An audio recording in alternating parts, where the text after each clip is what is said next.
Columbia made the decision to drop the mostly felony charges after 6 defendants were found not guilty last month. Prosecutors are continuing cases against 59 defendants. The U.S. Attorney's Office said they were dropping the 129 cases so that it can focus its efforts on the smaller core group whom they believe is most responsible for the destruction and violence that took place on Inauguration Day. Called out for individual acts of vandalism, violence, and destruction, prosecutors allege that the protesters engaged in black bloc tactics on January 20th of last year during President Donald Trump's swearing in, causing damage to vehicles and property. 6 police officers were also hurt during the riots as they exchanged flashbang explosives with protesters hurling rocks and firecrackers at them. They said the protest resulted in more than $100,000 in damages across Washington, D.C. You can support FPP Radio by joining the Fans program. To learn more or to join the Fans program, visit fans.fppradio.com. That's fans.fppradio.com. Reuters reports the U.S. Supreme Court on Thursday blocked a lower court's order for North Carolina to rework its congressional map because Republicans violated the Constitution by drawing electoral districts intended to maximize their party's chances of winning. The conservative majority court granted a bid by Republican legislators in North Carolina to suspend the January 9th order by a federal court appeal in Greensboro that gave the Republican-controlled General Assembly until January 24th to come up with a new map for U.S. House of Representatives districts. 2 liberal justices, Ruth Bader Ginsburg and Sonia Sotomayor, objected to the High Court's actions. The Supreme Court's decision to stay the order reduces the chances that the current district lines will be altered ahead of the November midterm congressional elections. The court offered no reason for its decision. The 3-judge panel ruled that the Republican-drawn districts violated the U.S. Constitution's guarantee of equal protection under the law by intentionally hobbling the electoral strength of non-Republican voters. 2 of the 3 judges also said the plan ran afoul of the Constitution's First Amendment by discriminating based on political belief and association. Those judges on Tuesday refused to put the ruling on hold. North Carolina's congressional maps were challenged in 2 lawsuits by more than 24 Democratic voters, the North Carolina Democratic Party, and other groups. Under current North Carolina congressional boundaries, Republicans won 10 of the 13 House districts in 2016, despite getting just 53% of the statewide vote. The U.S. Supreme Court is currently examining 2 other cases from Wisconsin and Maryland involving claims that electoral districts were manipulated to keep the majority party in power in a manner that violated voters' constitutional rights. That practice is called partisan gerrymandering. This has been FPP Radio News, online at fppradio.com. Did you know that 35% of high school girls report that they've only had sex with 1 or 2 partners a year, instead of having the living shit out of them by any guy they see? Did you know that only half of all 17-year-old males report without a condom, even though it's really the only way to go? There are thousands of American teenagers today who are unaware of the full benefits of your brains out all day, every day. These otherwise average high schoolers haven't been taught about every chance you get, pounding each other dry and never ever pulling out. Every sexually active high school student should know this stuff. Ditch the condoms, because it's always better raw. Stop worrying about STDs. Every chance you get. Just keep and and strangers, doesn't matter who. And most importantly, be direct with your partner about how badly you want to their brains out. This is the Onion News Network.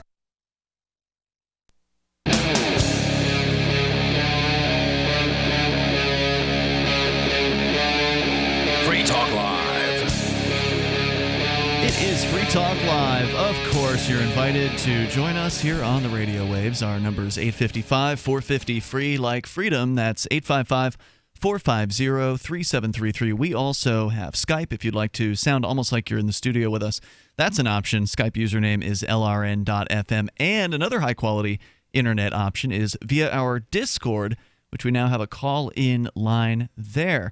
And the Discord, of course, is a way for you to chat voice or text with other Free Talk Live listeners around the clock, basically. So head over there at discord.lrn.fm. Joining me in the studio tonight, I'm Ian. And Chris. And I'm Darryl. So, of course, you can bring up whatever you want. The big news right now, and we generally don't always talk about the big news here, but this is one of those stories that is kind of made for Free Talk Live.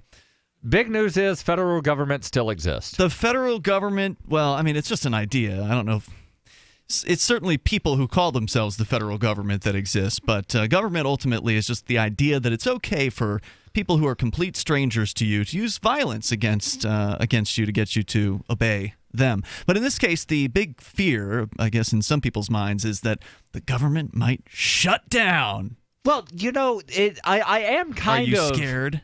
Well, let me say this. I am kind of, on the one hand, afraid that they'll do this shutdown thing because the last time, and actually the last several times they've done it, they've wound up spending more money to shut down the government than if they would have just kept it open. Yeah. Because let me explain some of the things that happens when the federal government shuts down, and I'm using air quotes there. The National Mall in Washington, D.C., there are no gates around that. It's a big, giant, open-air sidewalk thing. They put up gates, right? When they shut down the government, they put up barricades and then hire park police to stand around the barricades to make sure people don't enter the sidewalk area that park police generally are not walking around. Right. And that's not the only thing they do. They do that across the board at a lot of different locations. Across the country. Yeah, and we've been talking about these stories on Free Talk Live for as long as we've been on the air. I mean, yes. Every year or 2 years or 3, I don't know how often it is. It seems like every couple of years there's one of these budget impasses where some political party in D.C. is, they're arrayed against this other political party, whichever one is in charge at the moment, and they're going to just hold out until they can get what they want out of the other party, and that means that the government's going to shut down. I mean, we haven't even read the story yet, but it's always the same, narrative. And then, of course, the list of departments that's going to be shut down is released, and we're all supposed to think that that's a bad thing. My God, we won't have access to, fill in the blank. We're shutting down non-essential government services. My question is, why in the blue hell are there non-essential government services? I would say they're all non-essential services. So would I. We're going by their definition. But based on their definition of non-essential, why do they exist if they're not essential? I don't think they're going to answer you. Of course not. They can't. And so, as you pointed out, they end up spending a bunch more money. It's this big display as though the government's actually shutting down, or even a significant portion of it, and it's not. And then state taxpayers, for the federal government employees that actually are told, you stay home, state taxpayers wind up footing the bill because those federal employees then collect state unemployment. Really? Because they're out of it. Business shut down. I can't go to work. They collect unemployment. Then when they come back, they get back pay. Amazing. I'm the thing that comes to my mind when we start talking about government shutdowns is Chris Christie on the beach in New Jersey. When the beach was closed, the only person on it He was the one. Right. And the reason he was on it is because one of the presidential mansions sits on the beach. Wait, the gubernatorial mansions, or we're talking about Chris Christie? I'm sorry. Okay. Yeah, gubernatorial. Did I say presidential? They have multiple mansions in New Jersey. They apparently have multiple mansions, and one of them is on the beach. So is he just reclining in a beach, chair? Yes. Yeah, they've got pictures of this. It was all over the news. And when his response to the people saying, if we can't use the beach, you shouldn't use the beach. He said, well, if you want to use the beach, just buy a house on the beach, because I went to one of my gubernatorial mansions on the beach. That's not what when I read the quote, it was something to the effect, well, that's the privilege of being governor or something. Right, and there was a little bit longer that mentioned something about if you want to use the beach, live on the beach. Okay. Amazing. Yeah. I'm just, it's just the stuff that comes out of some of these politicians' mouths is just unbelievable. Yeah, it's almost like the picture of Paris Hilton where she's wearing the shirt that just says, "Stop being poor." All right, let's go to your calls and thoughts here. We'll tell you more about the looming shutdown, supposedly. 855-450 free. Yeah, let's go to Sydney in the Bronx, listening online. Hello, Sydney. Hey, how you guys doing? Good, you're on the radio. Go ahead. Yeah, I wanted to bring up the case of Adam Kokesh, because when you talk about the federal government shutting down, that's who I think of. He's running on he wants to become president, Adam Kokesh. I'm sure your listeners, a lot of them know about him. He's a very divisive guy. We've had him on the Some air people like multiple him. times. He's in jail right now. Yeah, you always seem to have him when he's getting arrested, and that's when he gets the most amount of publicity. Right now, I guess he's sitting in a jail. Is he for still possession there? of I marijuana. heard that. Okay, because I was wondering. Did he get released like today or something? I don't know. I haven't looked at the news regarding Adam today, but yesterday I think we looked. Or no, yesterday you were on the air, Darryl. Did you guys hear anything yesterday about Adam? Nope. The day before, he was being held in jail, and the claim was that the folks over at Steemit.com had come up with the $6,000 in donations in cryptocurrency to post to the bail bondsman to get him out. So I don't know if there's been an update. I'll have to check on that. Sydney, have you heard anything? Yeah, last I checked, he's still in lockup. That's too bad. He doesn't want to pay the bail, I guess, as a type of statement. I don't follow him that closely. I just know that he got arrested recently, and he's running on a platform to shut down the federal government. I'm totally behind that. And he's also running for the Libertarian Party nomination. So that goes to you, Darryl. I think he also donated like $6,000 to the Libertarian Party. So I hope. Boy, that was a mistake. I hope that he gets the election. I don't know how much he's donated to any organization. That information would probably be public for somebody who wanted to verify the claim, but I mean, I can't imagine why anyone would want to give a bunch of money to the Libertarian Party. They've just been, with the exception of Arvin Vohra, who has been apparently stirring it up by making some principled libertarian statements now on you're referring Facebook. to the National Libertarian Party? Yeah, this is the National Libertarian Party. Let's be clear. I fully think the New Hampshire Libertarian Party is doing great work. They're sticking to principle.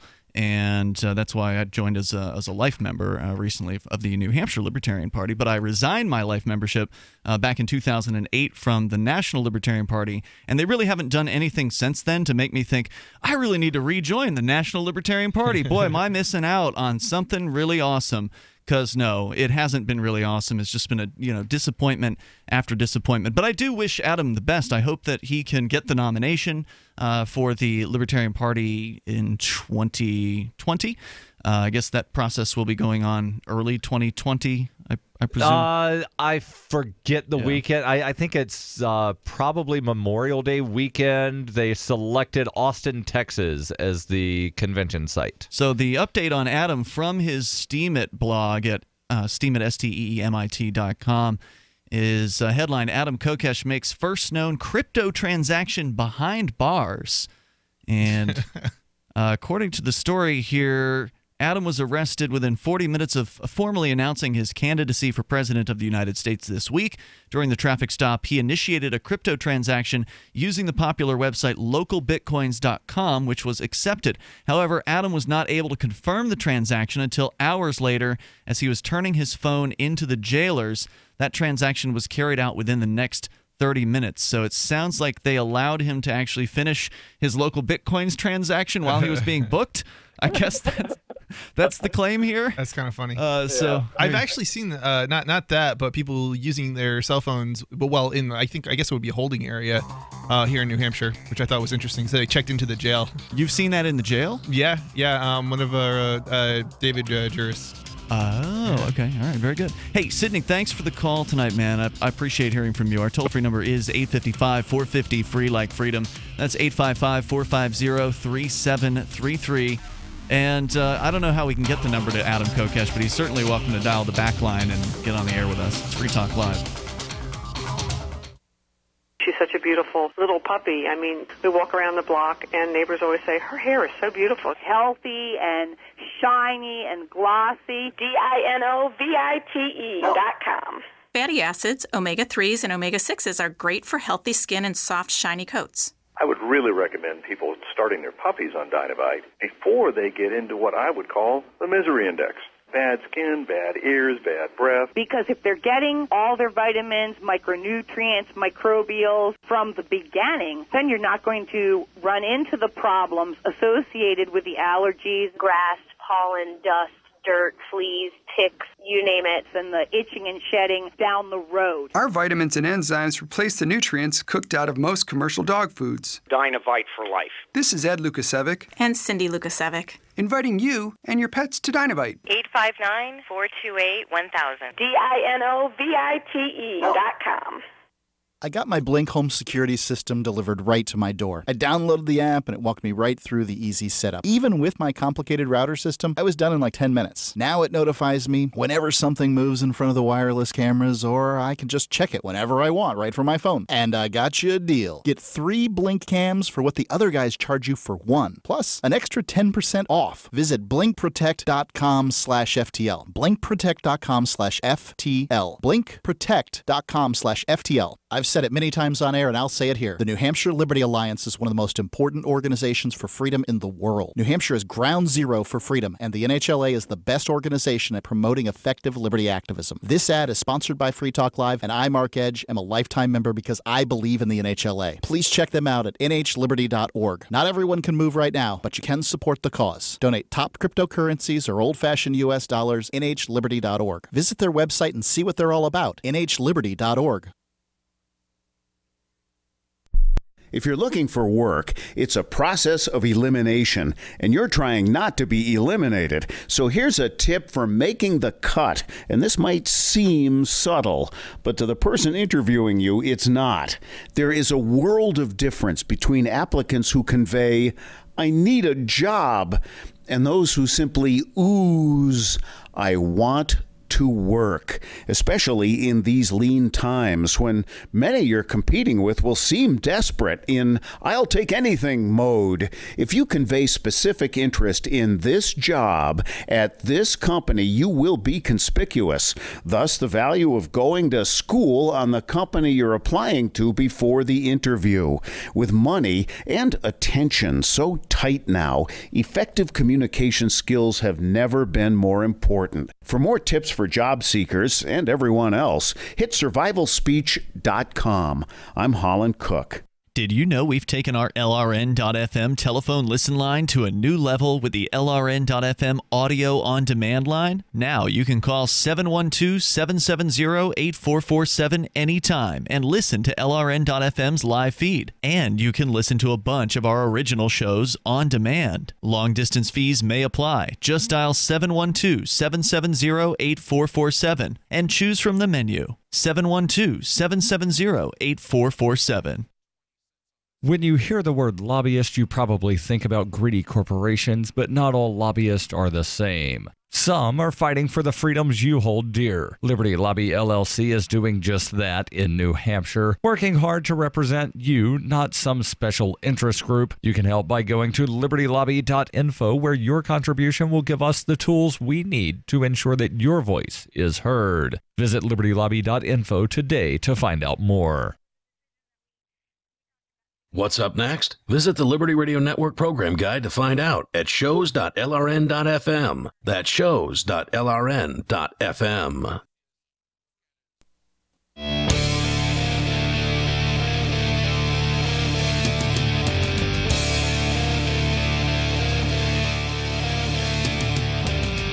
This is Free Talk Live. Of course, you're invited to join us if you like. Our toll-free number here is 855-450-FREE, like freedom. That's 855-450-3733. Maybe you've heard a thing or two about Bitcoin. Maybe you heard that Bitcoin suffered a huge price drop this week. Well, it's true. It was actually pretty big, like 30-40% or something like that. It took it all the way back to the price that it had in December. Yeah, something like that. So it's still 10 times higher than it was a year ago. It sure is. So it's important to keep the perspective on what's happening with Bitcoin. If you want to go and learn about it, maybe you're new to Bitcoin, go to bitcoin.com. Great place to go and get the basics. And also, if you're old school, you can get the latest news headlines over at news.bitcoin.com. You can join their mining pool. You can use various different tools on the site. It's bitcoin.com. And again, news.bitcoin.com for the latest news headlines in the world of Bitcoin and cryptocurrency. With you here again, you can join us. And 855-450-FREE is the number. We've also got Discord with the on-air call-in line there at discord.lrn.fm and Skype at Skype username lrn.fm. So the big fear here among some people is that the government's going to shut down. And, of course, the same kind of news stories come out about this every time this sort of rigmarole gets run through in Washington, D.C., except this time it's Donald Trump. So, of course, I'm sure there's an extra level of freak out going on here. Oh, that means that Donald Trump can't use the military to drone bomb people. Oh, wait, they don't shut down the military when the government shuts down. Yeah, I know. Donald Trump will wind up... what exactly is he going to wind up preventing from happening? Well, let's get to the story here. This is the AP's version. The President Donald Trump and Senate Democratic leader Chuck Schumer have met apparently Friday afternoon, that's today, in an 11th hour effort to avert a government shutdown, with a bitterly divided Washington locked in stare down over federal spending and legislation to protect some 700,000 younger immigrants from deportation. Talking about the dreamers that fall under DACA. So these are the DACA being the Deferred Action for Childhood Arrivals. These are the political football, apparently, of the moment. The two New Yorkers who pride themselves on their deal-making abilities emerged from the meeting at the White House without an agreement, and Republicans and Democrats in Congress continued to trade blame as the midnight deadline approaches. Right, so let me explain a little bit about the DACA thing. So back in September, Trump announced that he would wind up ending DACA applications. DACA was something that Barack Obama created as an executive order, which he's authorized to do. Presidents are authorized to defer and delay punishments for various crimes if they see fit. So Obama put out DACA, which is Deferred Action for Childhood Arrivals. So anyone who arrived in the United States before, I believe it was June 15th, 2007, had been in the country for at least 5 years, was present in the country on that date in 2012, and did not have any felony arrest and no serious misdemeanors, and was not deemed a threat to national security, could apply for protection under DACA, to where 2 years will delay any kind of thing, and as long as you basically remain a good boy, then we'll renew this in 2 more years. So they'd let him stay. Let you stay.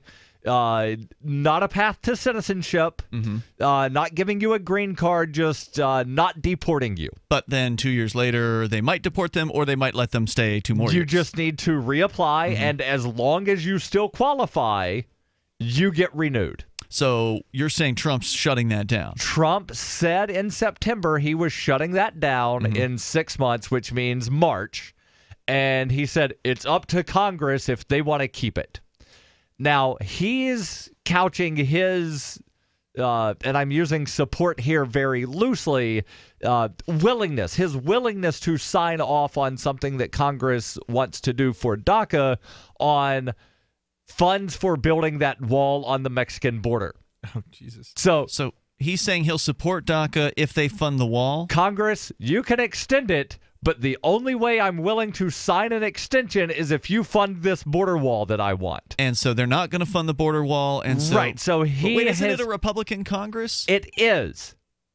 It's a Republican-controlled Congress. Congress is against him. But there are enough Republicans that are opposed to Trump that he needs some support from Democrats. So Trump last week said Democrats don't really want DACA. They're not willing to negotiate. No, they're not willing to accept your absolutely horrible offer. That's not them not willing to negotiate. That's you're a bad negotiator. Wow. Hey, I know you're a vegan, but I'll give you this steak. Oh, you don't want this steak? You're just absolutely horrible, and you're turning away free food. So, very interesting. I appreciate that you've done the research on this, Darryl, because I do a daily newscast, and it's one of the things that I've been covering quite frequently over the last couple of weeks. Excellent. So they claim that they didn't come to an agreement. As news of the meeting spread, the White House sought to reassure Republican congressional leaders that Trump would not make any major policy concessions, said a person familiar with the conversations. The Senate GOP leader John Cornyn said said the ball is in Schumer's court. Democrats in the Senate have served notice that they will filibuster a 4-week government-wide funding bill that cleared the House Thursday evening. That could expose them to charges that they are responsible for the shutdown, but they're pointing the finger at the Republicans instead. And according to the Washington Post, Trump posted on Twitter, which he does a lot, that the 4-week extension would be best and that leaders were making progress. The 4-week extension, meaning they're going to extend the government operation? We're punting. So we're not going to sign off on a 6-month spending bill, which is what most of the things have been to avoid a shutdown. I see. We're signing off on a 4-week funding bill, and then that gives us 4 weeks to come to an agreement on a budget, and then we'll sign another, and then another, and then another. Wow. Pretty so this soon. whole thing's going to come up again 4 weeks if that thing goes, if the Yes. 4 week. Okay, gotcha. That's why for like 3.5 years, every 6 months, we were talking about the looming government shutdown, the fiscal cliff, X day, and they kept coming up with weird names for it. Mm-hmm. But they haven't come to the 4-week agreement yet? Because it sounded They've like not come to any agreement yet. So it's supposedly they're going to shut it down. Again, as we discussed earlier, that doesn't really mean much. At midnight tonight. I don't know. I don't really know these shutdowns they really help anybody at all. And now I'm curious. As you guys are talking about how it increases our costs. Because I know that in the New Hampshire legislature, they have this weird thing to where they go based off of the official clock in the chamber. Right. And if there are deadlines for things, we have to have business done by the end of the day on X, they will unplug the clock at 11:59. So I don't know if Congress has that kind of clock where they can just unplug it. All right, there's more on the way here. You can share your thoughts on the looming shutdown. What do you think? Are you excited about it? Is it like no big deal? Whatever. The toll-free number is 855-450, free like freedom. That's 855-450-3733. And for how long will it remain shut down? What's the longest time frame of one of these? It's Free Talk Live. It's a no-brainer. A Big Berkey water filter is the one you need, period. You need a water filter that removes chlorine, fluoride, pharmaceuticals, BPA, and other endocrine disruptors, pesticides, bacteria, viruses, and much more, right? And does it all at only 2 cents per gallon. Get the original, most trusted name in gravity water filtration, Big Berkey. And now GCN listeners receive 5% off ceramic filter systems using code GCN. Call or click 1-877-99-BERKEY or BigBerkeyWaterFilters.com. That's 1-877-99-BERKEY. Hear that? That's the sound of a house being trashed while a gang of thieves ransack the place. And what they don't steal will be destroyed. This year, resolve not to be the next victim of a break-in. Go to faketv.com and discover a device that creates the illusion someone inside is watching TV, even when you're miles away. Security is a mindset, and Fake TV should be part of your security solution. Be vigilant, but not fearful. faketv.com. Free Talk Live. As long as the majority of people say that you can't smoke in public, or the majority of people say you can't have a windmill in your yard, or the majority of people say you can't wear your pants down around your butt, or the majority of people say that you can't contract to live with the person you want to live with, or the majority of the people say that you've got to pay for public schools. As long as the majority says it, it must be okay, because crowds have wisdom. Oh, come on. Nonsense. Crowds lynched people for being witches. There's so many instances in history where we acknowledge now that the majority was massively and horribly wrong. Yes. Why aren't we acknowledging it? Look, we have precedent for that. Why aren't we acknowledging it now in terms of how we decide how we're going to interact with each other? That, look, maybe that's not a good way to figure out right and wrong. That the majority believes in a certain thing, and that's how we find out right from wrong. Free Talk Live, 7 nights a week from 7 to 10 Eastern, live on the Liberty Radio Network at LRN.FM. Hi, this is Mark Edge of Free Talk Live. Michael W. Dean's book, User's Manual for the Human Experience, changed my life. In a culture that attempts to turn you into a compliant victim, this book gives you implementable steps on everything from how to be aware of your environment, walking down the street, to business, to how to handle a toxic person in your life. If you're a human, you need to read this book at least once. Go to Amazon and get the Kindle version, or paperback, or an audiobook of A User's Manual for the Human Experience. If you want to know the latest about Free Talk Live before we go on the air, all you need to decide is how you want it delivered. It's your choice. Visit news.freetalklive.com. You can get emailed announcements and participate in contests via our email updates list. Plus, we have a Twitter account that you can follow and a Facebook page where you can become a fan. So visit news.freetalklive.com to get news about Free Talk Live as soon as it's announced and the way you want it delivered at news.freetalklive.com. That's news.freetalklive.com. Is spreading the message of liberty, cryptocurrency, and peace around the globe worth $2 per month to you? As you may already know, in addition to our internet feed, LRN.FM broadcasts on free-to-air satellite across North and Central America, as well as Sub-Saharan Africa. And we've been available on satellite for free 24/7 since 2010. The LRN.FM free-to-air satellite signal is reaching some of the most oppressive regimes in the world, and there's no doubt our ideas are making an impact. You can learn more about the channel's impact by watching the 3-minute video at fund.lrn.fm. If you'd like to help free minds globally with our ideas of liberty, cryptocurrency, and peace, you can donate as little as $2 per month via fund.lrn.fm.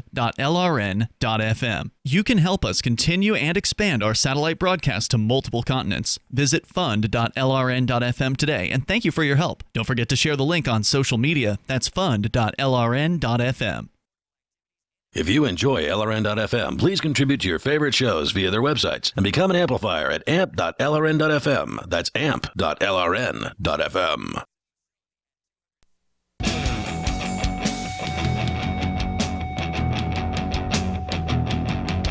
This is Free Talk Live. Of course, you can join us if you want to comment, whether it's on the topic we've been discussing or whatever is on your mind. Our number is 855-450-FREE, like freedom, 855-450-3733. We've got Skype, so Skype on in at Skype username LRN.FM. And join Free Talk Live in real life. This will be at Anarchapulco coming up in about a month from now. It's February 15th through the 18th at the beautiful Princess Resort in Acapulco, Mexico. The speakers are pretty much unmatched. You got Ron Paul, who's going to be heading everything up there with the keynote address.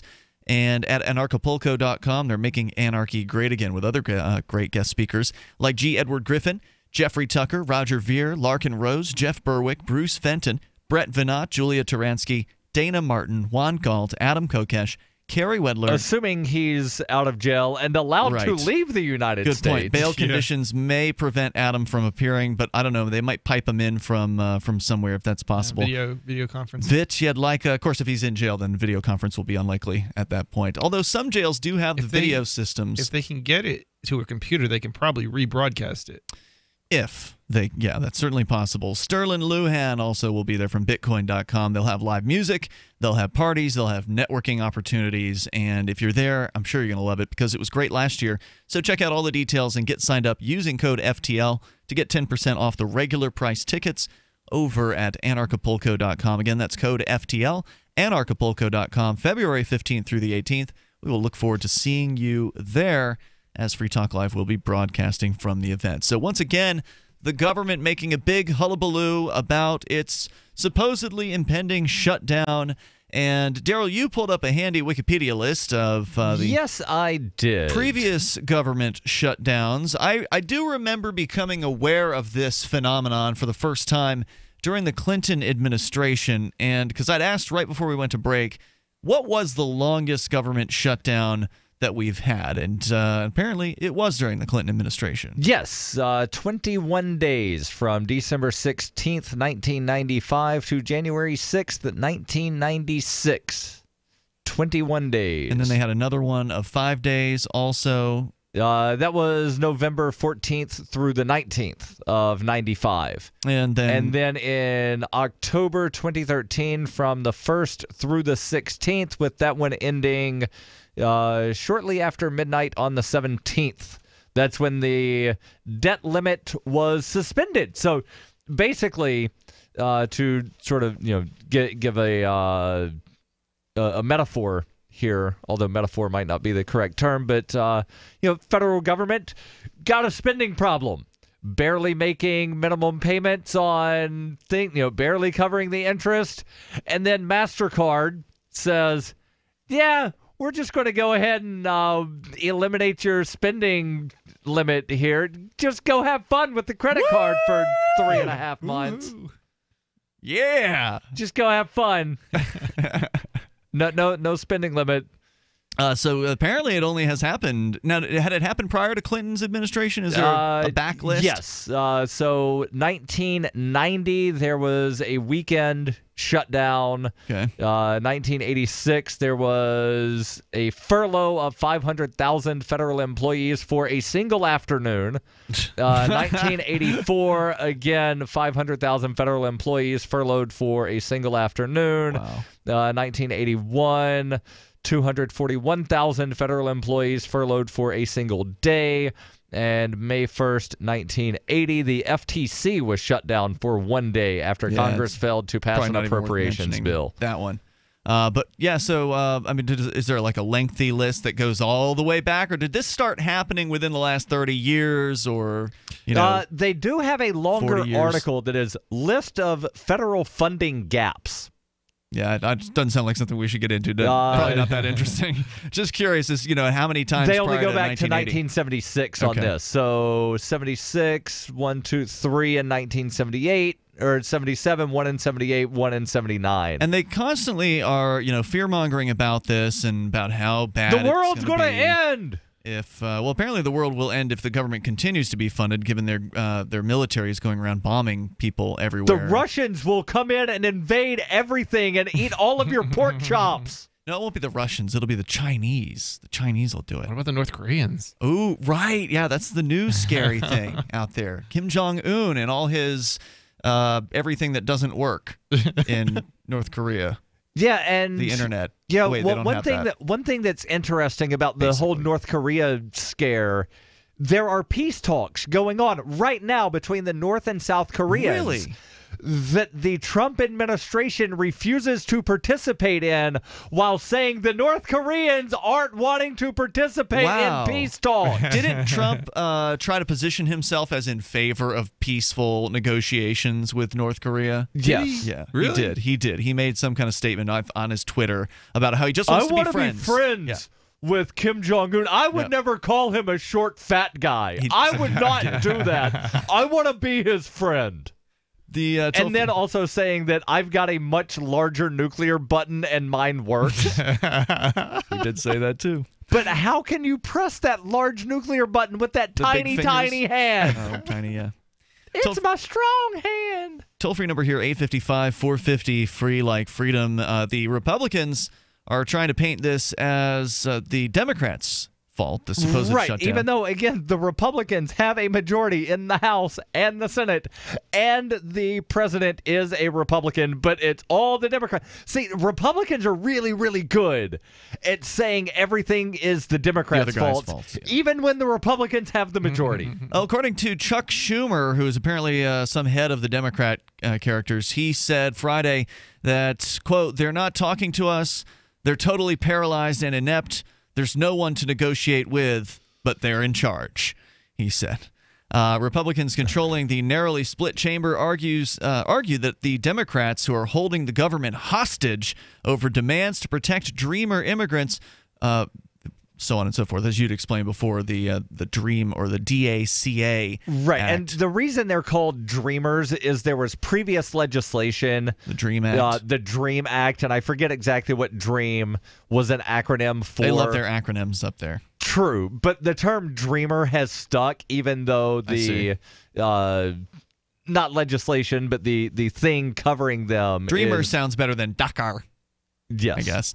The White House piled on, trying to paint the impending action as the Schumer shutdown. Still, officials said the president has been working the phones trying to avert it. The White House said Trump would not leave for a planned weekend trip. That's how committed he is to saving the government from shutdown. He has postponed his trip to Florida to make sure that this happens before midnight. I'm not going to play golf until this shutdown is not shut down. The president had been set to leave Friday afternoon to attend a fundraiser at his Palm Beach estate, marking the 1-year anniversary of his inauguration. So I guess it would be kind of interesting that after 1 year, Donald Trump, of Donald Trump being president, the government shuts down. Yeah, that was such a good perception of what was going to come in the article. So Trump answered, then they go on with this. I mean, it is what it is. What are they going to do? How many bureaucracies will be shut down? Are people actually afraid of this? Congress must act by midnight, says the end of the story here, or the government will begin immediately locking its doors. I'm more afraid of what's going to happen if they don't shut down. What do you mean? Like what'll happen to the Dreamers? No, kind of no. I'm more afraid of they're gonna use violence against me and take my money. And they're gonna do that anyway. Yeah. Don't worry. Don't worry. You who were going to court this morning, we went to court together here in Keene, New Hampshire, to take on a couple of parking tickets that you received here earlier. Was it this year or late last year? It was last year. Late last year. Yeah, it was late last year. It was like a month ago. Yeah. So you went to what we thought was a trial, but turned out it was an arraignment this morning. Rest assured, your prosecution will continue, even if the federal government shuts down. Right, because it's different levels. Yes. And they will still be getting likely the money from the federal government to do the various things that they do, like the DUI checkpoints that we spoke against this week. We did. At the State House here in Concord, where there's a bill to propose abolishing DUI checkpoints in New Hampshire. The toll-free number is 855-450-FREE like freedom. You can join us here and bring up whatever is on your mind. Coming up, will a sales tax be coming to the internet? You've got some news, Chris. We'll share that on the way. Does your dog itch, scratch, stink, or shed like crazy? Come to Dynavite for help. Order a 90-day supply of Dynavite. Dynavite for life. Pick up 2 tubes of Doggo Suds. Get the 3rd tube free. Peppermint, tea tree, lavender, Doggo Sud shampoo. Made with all-natural coconut, jojoba, aloe. Great for healthy skin and soft, shiny coats. But no itchy, harsh chemicals. Lather up, rinse away. Try Doggo Suds. Buy 2, get 1 free. At Dynavite.com. DINOVITE.com.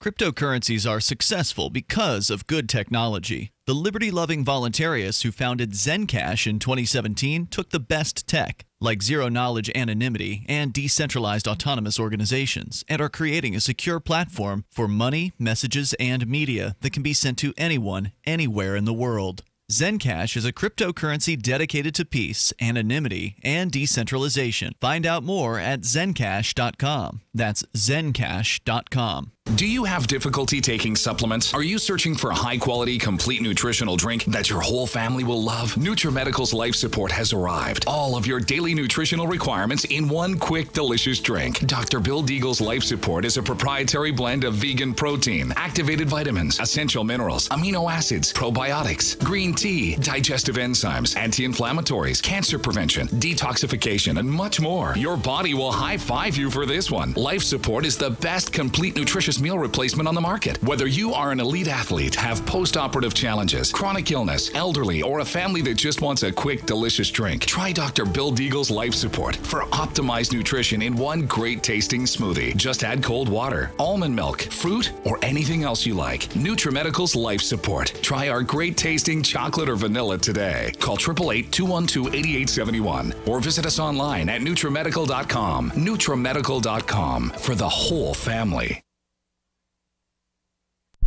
Hi, I'm Derek J. To me, an activist's calling is to actively work to advance a cause. The cause for which I work is personal freedom. I believe my life is best when I engage in voluntary interactions and self-government. I reject the idea that anyone else has a higher claim to my life or my body than I do. I see people who call themselves the government as a threat to my personal freedom. I realize you may feel differently, but my relationship with the people who call themselves the government is completely involuntary.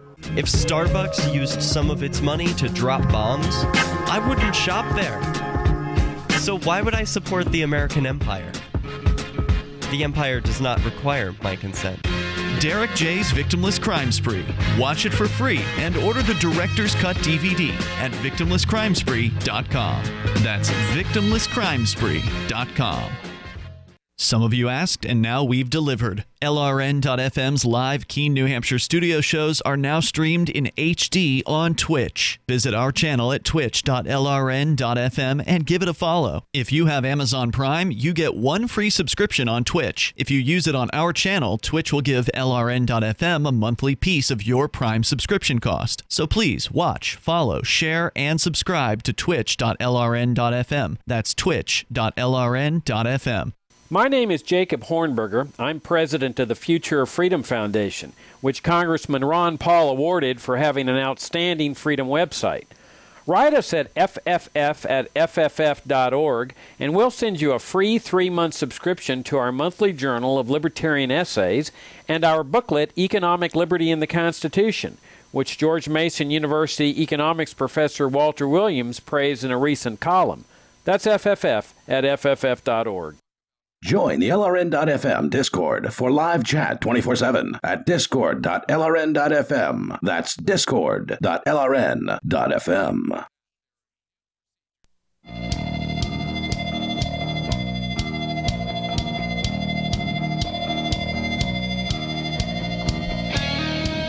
This is Free Talk Live. Of course, you can bring up whatever you want on the toll-free number, 855-450-FREE like freedom. That's 855-450-3733. And with you in the studio here tonight, it's Ian. And Chris. And Darryl. I don't think anybody's really too concerned about the government shutdown that supposedly might happen at midnight tonight, but you're certainly welcome to comment if you want to join us here. Also, you can join us on Skype and comment there. Skype username is lrn.fm. We also have the new Discord, and there's an on-air call-in line room there that you can join to get on with us and bring up whatever's on your mind. Coming up, the latest out of Venezuela, where they have executed the man who attacked the government there, the former cop and action movie star who commandeered a government helicopter and then threw grenades, apparently, at some government buildings. Apparently, they caught him. Now, were these finally. real grenades? Oh, yeah. Wow. Yeah, they weren't props from a movie. We'll continue. We can tell you more about that on the way here. Of course, you can bring up anything that you want. I know, Chris, you had wanted to talk, I think for a couple weeks now, about this internet sales tax. I don't know anything at all about this. Who is proposing an internet sales tax, and is this something that even has any kind of traction? Because it's one of those things that seems to kind of raise its head every few years. You hear some kind of story about, my God, someone wants an internet sales tax, but it never really seems to go anywhere. Yeah, it's the battle's been won at the White national House. level. Yeah, at the national level. I want to say State House. He is here in New Hampshire, but no, it's at the national level. Certainly, some states have sales taxes, and you do see places like Amazon collecting sales tax in those states. Only if Amazon has a physical presence in that state, like a warehouse or something. Because there is still what's called the catalog exemption that applies even to online purchases, and the catalog exemption for sales tax dates back a really long time, but people somehow think that it's the internet exemption. But if you go, this is for like Sears catalogs or something, right? Yeah. If you find a like Sears catalog, or even like one of those buy as seen on TV, call now, 3 payments of blah da da da da.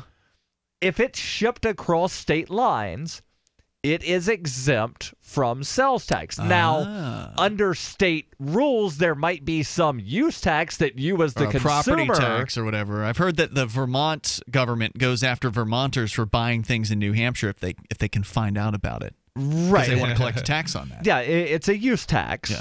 Yeah. So, yeah, there might be something that, you are supposed to pay... Yeah. But it's not. It's unenforceable in a lot of cases. It's not incumbent I don't think any upon state has any enforcement ability at all. It is not incumbent upon the merchant to collect that. But if there's a physical presence, so Massachusetts is a good example. There's an because Amazon facility there. There's an Amazon facility there. Some of the stuff ships from that facility. Then anything sold to someone in Massachusetts would be subject to Massachusetts sales tax because of that physical presence requirement. Yeah, that's called nexus, where there's a physical attachment. It's a legal term. Okay. Basically. So what's going on? Where's the story from? So the story is from Bloomberg, and basically it's South Dakota is the one that's passed a law at the state level that basically requires any business that does $100,000 in sales or more a year to start collecting sales tax in the state. Hold on. Only South Dakota businesses, or are they trying to mandate that every businesses? They're trying to mandate other businesses that are not operating in the state collect the South Dakota sales tax if they do more than $100,000 a year in sales, which is nothing. So hold on, is that $100,000 per year total, or only $100,000 per year to residents of South Dakota?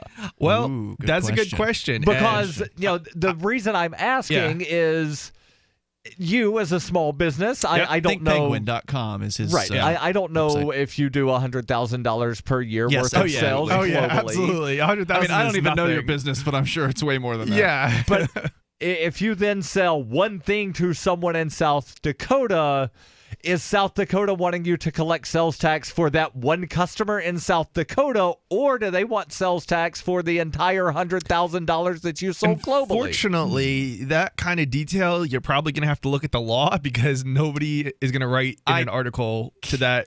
And the law is accuracy, probably written in such a way as to where even if I did find out what their law was, I wouldn't be able to interpret it. Well, theoretically, it's unenforceable because you have no nexus to the state at this point. So who has no nexus to the state? The other businesses. The nexus being physical presence. Right. Yeah. I'm sorry. I'm using words. Legal words. So basically, they have no physical presence in the state. The businesses that are going to be affected theoretically, but given that given the way the law works. They can't actually enforce it. So this is why they're taking it to the Supreme Court, because they're going to try to enforce it on businesses that don't operate in that state. So wait, did South Dakota, did South Dakota already pass this? I missed that, or was this a proposed? Yeah, it's no. It was already. It's got to have already been passed, because if it wasn't, so who's taking it to the Supreme Court exactly? It's already. I found another article. Okay. That apparently the South Dakota Supreme Court has already ruled on this matter. Oh. And that has been appealed. So when state Supreme Court decisions get appealed, they go directly to the U.S. Supreme Court. Who's the case? Who's bringing the case in the first place? Like a retail federation or something like that? The case is Quill v. North Dakota. Yeah, it involves a number of different companies. Or actually, no, that's one of the South Dakota cases.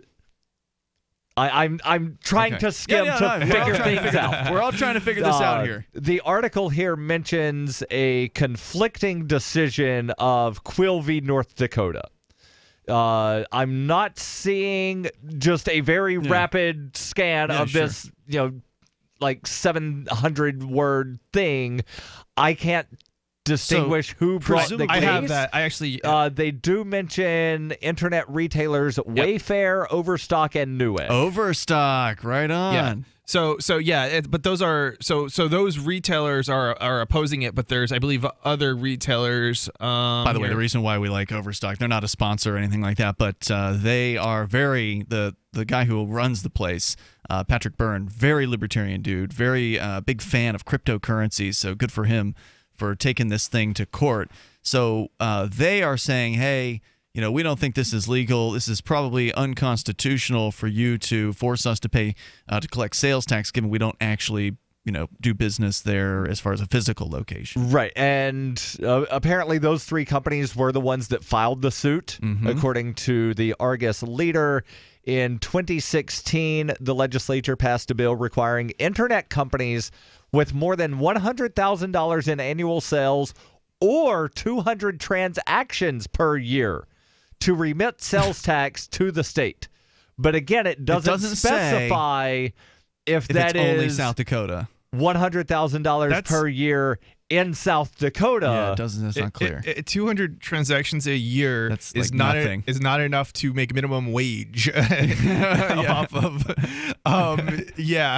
So basically, everybody who's not occasionally selling something on eBay is basically going to theoretically they're going to cross that threshold, right? And there's no way you would be able to. Question here. Your article from Bloomberg, does it say that the U.S. Supreme Court has agreed to hear this case, or that just the U.S. Supreme Court was asked to hear the case? Good question. The title of the headline here is U.S. Supreme Court to review bid. Presumably they've been asked and probably accepted it. They said yes. Because otherwise it wouldn't be to review. Do you want to share more from the Bloomberg piece about this? Yeah, let me see here. So we actually talked about By the way, if you want to join us here, the toll-free number is 855-450-FREE like freedom. Maybe you know more about this. Maybe you're in South Dakota and you've been following this closely. Maybe you're a business person in South Dakota, or you're just an internet business person and you're a little worried about this because you have clients in South Dakota. Yeah, let me read a little bit from the article actually. So I'm gonna cut through a lot of it because we kind of already back and forth it. So those supporting South Dakota at the High Court include 35 other states as well as lawmakers who say they've been trying for years to get Congress to address the issue. Overturning Quill would mean leveling the playing field for businesses who are employing people on Main Street. Senator Quill being the case that I had mentioned, the Quill v. North Dakota. And that's a previous case. Where that's the one that says that if there's no physical presence in the state cannot collect sales tax from that business. Let's continue here. You've got more to share. Absolutely. And we'll talk about the internet sales tax. This apparently you said 35 states supporting South Dakota. Yeah, on this. The states are definitely they want support. It. They want it. 855 money.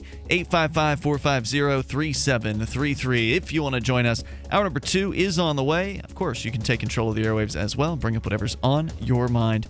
This is Free Talk Live. Join our Discord, discord.lrn.fm. It's about time something new came along for better selling and buying online. And I found it. What now, Marge? It's buysellmakeoffer.com. Never heard of it. It's a brand new company. That's why you've never heard of it. It's the newest and best way to sell any products online. I did all the research. Sell my car? Yes. Our home? Yep. My golf bag? Your golf clubs. All of them. How about your purse collection hoard? Hey, now. You said any product. Right. I did. We get 30 days free. Really? Packages starting from only $9.95. And buysellmakeoffer.com will never charge item fees, ever. Never. And this is cool. Listen to this. You can even use Skype or video to show your items. That's cool. Yes. All we have to do is go to the website, sign up, and then load our stuff to sell. I love this site. Buysellmakeoffer.com. Buysellmakeoffer.com. You got it? Buysellmakeoffer.com. Buysellmakeoffer.com. Better selling, better buying. Radio is the most personal of mediums. I exist right now in your head. If you listen to Free Talk Live regularly, you know me. Free Talk Live is on more than 160 radio stations around the U.S. and has been downloaded on every continent around the world. Hundreds of thousands of listeners with ad packages from $600 a month to $6,000 a month. Imagine what we can do for your business, project, website, or idea. Email me, mark@freetalklive.com. Here's a chance to do a little activism while you're cruising Facebook, Twitter, or Google+. Between the LOL cats, the recipes, the hot girls, and the inspirational sunrise memes, Free Talk Live's posts pass by your newsfeed. Like them, comment. It gives us more exposure. If you don't see our posts, click like at facebook.freetalklive.com and then hover over it to click Get Notifications. It's an easy way to spread the ideas of liberty a bit further. I know you're busy, but you can spare that 1/10 of a calorie it takes to click on something. facebook.freetalklive.com. You're listening to the live edition of Free Talk Live. Hour number 2 is next after the news here on the Liberty Radio Network at LRN.FM. From Keene in the Shire, the Liberty Media capital of the world, this is Darryl W. Perry, host of FPP Radio News for Friday, January 19th, 2018. Silver is trading at $17.02 per ounce. Gold is valued at $1,334 per ounce. Zen Cash is trading at $44, and the average price of Bitcoin is $11,911. Antiwar.com reports FISA's Section 702, which the NSA has been using for warrantless surveillance of Americans' internet communications, has been renewed with a 65-34 vote in the Senate on Thursday, following up a similar passage in the House last week and moving it to the White House for President Trump to sign, likely on Friday. The controversial surveillance scheme was passed almost entirely as it was previously written, with no serious reforms making it into the final bill. One minor provision requiring warrants related to ongoing crimes was added, though for Americans not involved in crime, warrantless surveillance will remain the norm. Technically speaking, the NSA is not considered to be eavesdropping directly on Americans, but rather eavesdropping on the entire planet, and then having incidentally captured the communications of Americans is then allowed to rummage through them without a warrant. Congressional leadership largely shrugged off calls for reforms on the grounds of national security, and complaints about the system being built on abuse were largely forgotten in efforts to renew it before the previous version expired.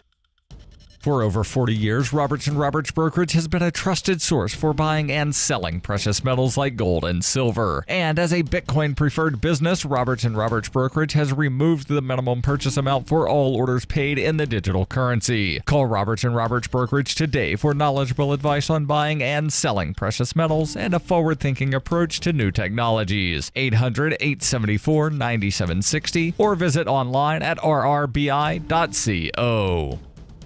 UPI reports prosecutors dropped charges Thursday against more than 100 protesters arrested during the presidential inauguration, according to court documents. The U.S. Attorney's Office in the District of Columbia made the decision to drop the mostly felony charges after 6 defendants were found not guilty last month. Prosecutors are continuing cases against 59 defendants. The U.S. Attorney's Office said they were dropping the 129 cases so that it can focus its efforts on the smaller core group whom they believe is most responsible for the destruction and violence that took place on Inauguration Day. Called out for individual acts of vandalism, violence, and destruction, prosecutors allege that the protesters engaged in black bloc tactics on January 20th of last year during President Donald Trump's swearing in, causing damage to vehicles and property. 6 police officers were also hurt during the riots as they exchanged flashbang explosives with protesters hurling rocks and firecrackers at them. They said the protest resulted in more than $100,000 in damages across Washington, D.C. You can support FPP Radio by joining the Fans program. To learn more or to join the Fans program, visit fans.fppradio.com. That's fans.fppradio.com. Reuters reports the U.S. Supreme Court on Thursday blocked a lower court's order for North Carolina to rework its congressional map because Republicans violated the Constitution by drawing electoral districts intended to maximize their party's chances of winning. The conservative majority court granted a bid by Republican legislators in North Carolina to suspend the January 9th order by a federal court appeal in Greensboro that gave the Republican-controlled General Assembly until January 24th to come up with a new map for U.S. House of Representatives districts. 2 liberal justices, Ruth Bader Ginsburg and Sonia Sotomayor, objected to the High Court's actions. The Supreme Court's decision to stay the order reduces the chances that the current district lines will be altered ahead of the November midterm congressional elections. The court offered no reason for its decision. The 3-judge panel ruled that the Republican-drawn districts violated the U.S. Constitution's guarantee of equal protection under the law by intentionally hobbling the electoral strength of non-Republican voters. 2 of the 3 judges also said the plan ran afoul of the Constitution's First Amendment by discriminating based on political belief and association. Those judges on Tuesday refused to put the ruling on hold. North Carolina's congressional maps were challenged in 2 lawsuits by more than 24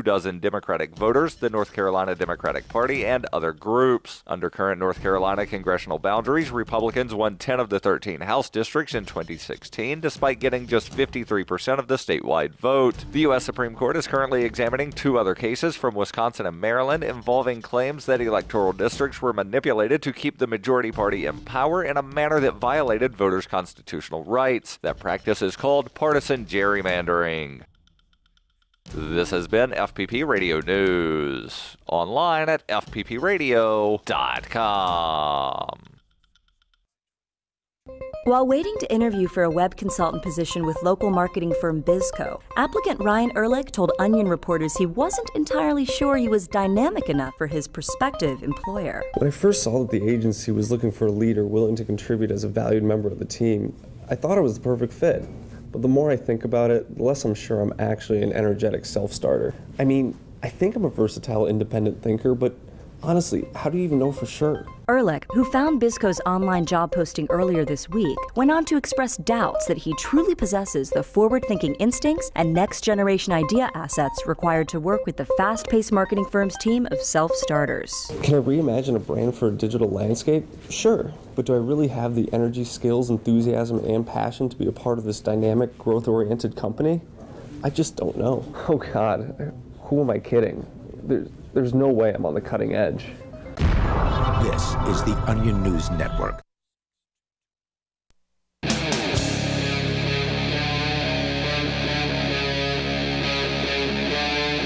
Free Talk Live.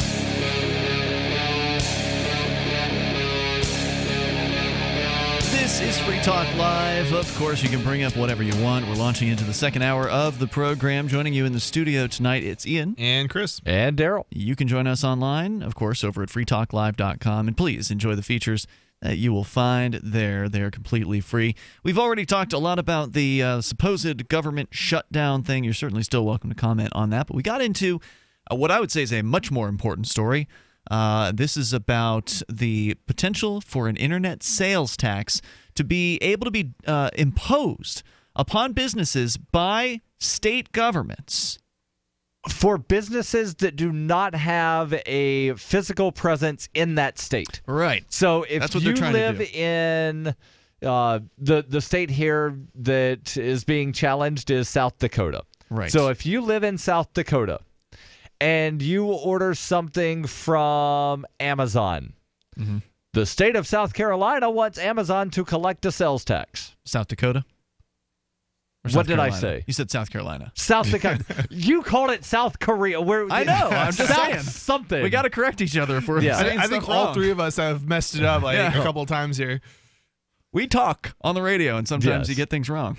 Yeah, Yes. it's a live medium. You can't go back and edit it. Well, you could go back and edit it, but most people don't take the time to do that. It's There are already gone people over that the go air, through right? and edit, and they've made soundboards of stupid things that have I been love said those by people. me, you, and Mark. Oh, man, that's so great. And then there's also Riley Blake, who actually goes through the show and edits the Daily Digest down, Yes. which we haven't mentioned in a while. So I was it's going to probably say, is that worth still happening? He's back at it. He took a week off for the holiday season, and he's every single day. He's been going strong for, I think, more than a year at this point with the Free Talk Live Daily Digest, where he basically trims down. We do a 3-hour radio show with full commercials, news breaks.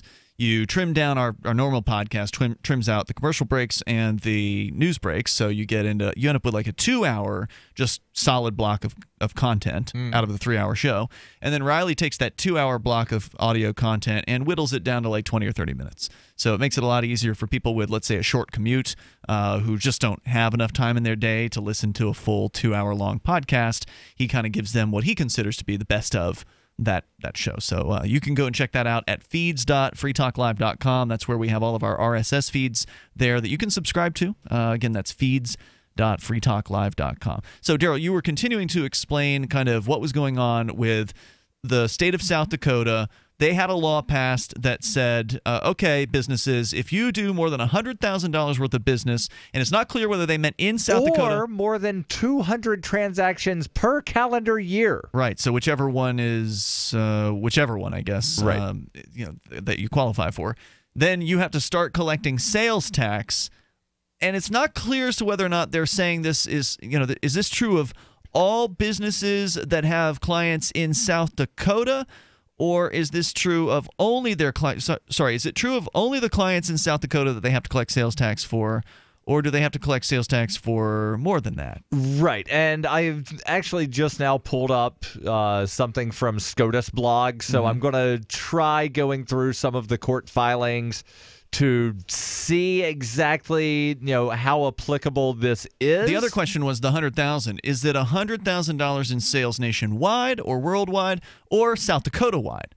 Or is it 200 sales to South Dakota or 200 nationwide, or what's the scope? That's what I'm trying to find. Right. So, well, I have to say, guys, if you're in South Dakota, you will be you will no longer be able to purchase from Think Penguin if this Really? If this goes through. You guys are going to blacklist South Dakota? I will blacklist South Dakota. But wait a minute. This could affect many more states. And I will probably slowly start to blacklist more and more states if that happens. Because you said this story from Bloomberg claims 35 states are backing South Dakota, which is trying to overturn a different Supreme Court case, right? Which said that the government can, the state governments can only charge sales tax or only have internet companies charge sales tax if they have a basis, that physical presence. Yeah, so the reason I would have to do this is because our business is simply not large enough to have to take into account sales taxes for every state. And it's not just states. There's also, in some states, there's a county tax, a municipal tax. Yep. There are a total of 9,600 tax jurisdictions that have a sales tax. It's simply not feasible to. So I've actually operated businesses in a number of states, and some states are just horrendous. Like you can't even operate a business legally for all practical purposes. Right. I'll give you an example. So in New Orleans, if you were to set up any kind of business that goes out and somebody does a repair on your home, or where you move around a little bit. Even within just the New Orleans metro area, there are 3 different cities technically, all with their own sales taxes. And then besides just that, there is a parish tax. Which is the same thing as a county, right? Yeah, it's the same thing as a county. Okay. And then there's, it might even be multiple counties because it's split or something, but it gets really complicated. So it's a patchwork tax nightmare, basically. Yeah, and then there's also a state tax, the sales tax, and then it gets really confusing because there are certain things that get taxed and certain things that won't get taxed. Some things, the exact same thing, it will be taxed under certain conditions, but not other conditions. And I'll give you an example of this. If you run wire inside a wall, either it gets taxed. I don't remember exactly what the details one is. Gets but taxed, one does. But if you run it outside the wall, it doesn't. Yeah, and there are some and there's also sales tax holidays now. To take this to a different level, Twix candy bar. Yeah. If it is sold in the bread aisle in some states, it is not taxed as candy. It is taxed as regular food or exempt from tax because there's flour. It's a cookie. There's flour. Candy. But if it's in the candy aisle or in that impulse buy area, then it's taxed as candy. And where is this? Various states that tax, because some states will not tax, certain foods that are deemed to be essential, but then candy is subject to sales tax, and it's really weird. Yeah. And before we jump back into your article from Bloomberg, the Jewelers of America, along with 9 other retail trade associations, filed an amicus brief with the U.S. Supreme Court in support of the state of South Dakota. What? Yeah, because they see these big online retailers aren't paying tax. They're hurting us, the small business. They have an unfair advantage. We need to level the playing field. This is absolutely absurd because do you have any idea how many small businesses have resulted from the internet? A heck of a lot more probably than have resulted from Main Street, over the past 20 years since, the internet's become a thing, yeah, right? But why would they care about that? The Jewelers Association. These are the big businesses who, Best Buy or whoever. This benefits big business. The Jewelers Association says that, in effect, they become the showrooms for that's true. Online merchants. So you go into K Jewelers and you look around and then you go try to buy it on Amazon. Isn't that true, though? People do that. It can be, but there's also a lot of stuff you can't even order offline.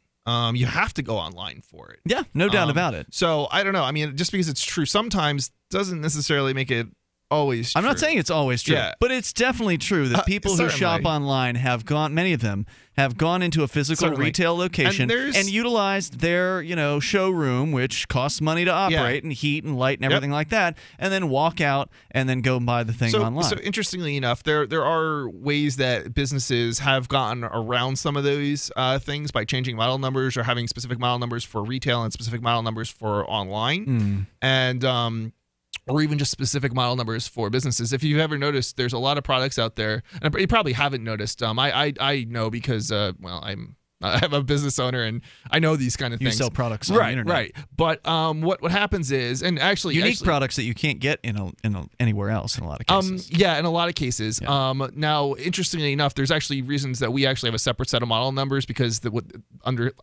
underlying product, even where it's a common product that you can get elsewhere, they change the underlying product, so you don't actually know if it's really the same product. So we have to distinguish it. You said there's some meat coming up in this story here. Yeah. We're going to get into more of it because this is a big deal.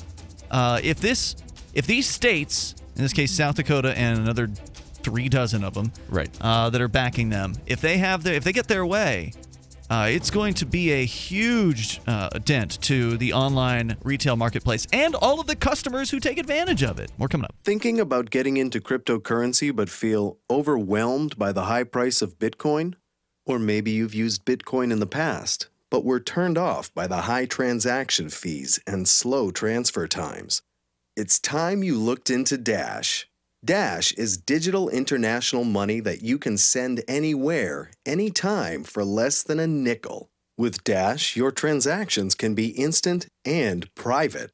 Dash offers a fully incentivized and decentralized peer-to-peer network where miners are rewarded for keeping the network fast, strong, and safe for its users. Start your journey at Dash.org. Since its launch in 2014, Dash has made a huge impact in the crypto world and is showing no signs of stopping. Check out Dash.org for more information about Dash and get in now on the future of cryptocurrency. Dash.org. Crimes of the Crown by Captain Mark. The Crown casts the world in shadow and claims to be our guiding light. Cowards clamor for security from boogeymen and ghost stories, while I say these hobgoblins are imaginary. I say those they propped up as our liberators are now subsisting on our bondage. I say there is freedom in the black, and that's exactly where we intend to go. The Crown banishes its own officers for exposing its crimes and tortures dissidents to the brink of madness. It dominates the globe and swallows the wealth of generations, leaving only blood and excrement. The Crown calls it piracy to explore frontiers beyond its grasp. So the time has come for us to define the conduct among pirates. I say the Crown has trampled our necks long enough. Need decentralized solutions to centralized problems? Looking for a community of like-minded scoundrels? Or just want some swag to let the Crown know what you think of it? Join the conversation at pirateswithoutborders.com. We won't be hard to find.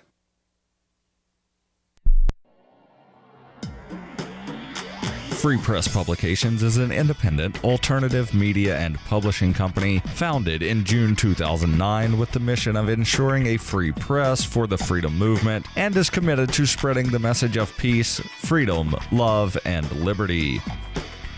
FPP also gives new authors an avenue for publishing freedom-oriented material.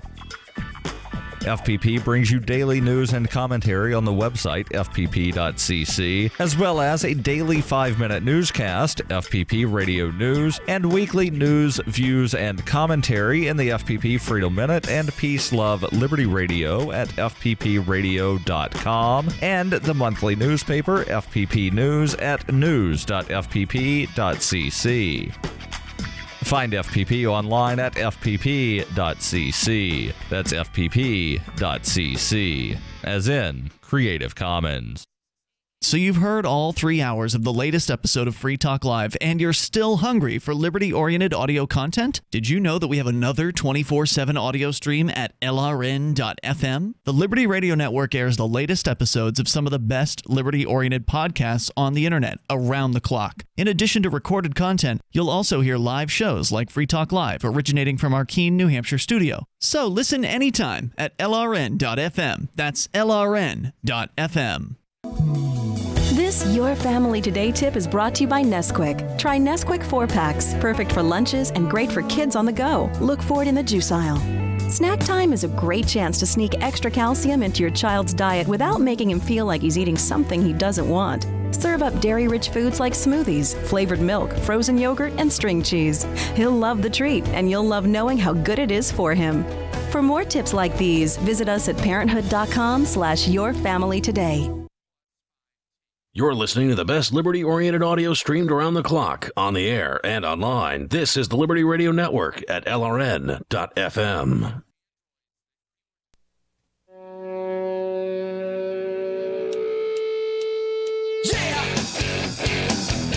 It's Free Talk Live. Of course, you can bring up whatever you want. We're right here at toll-free number 855-450-FREE like freedom.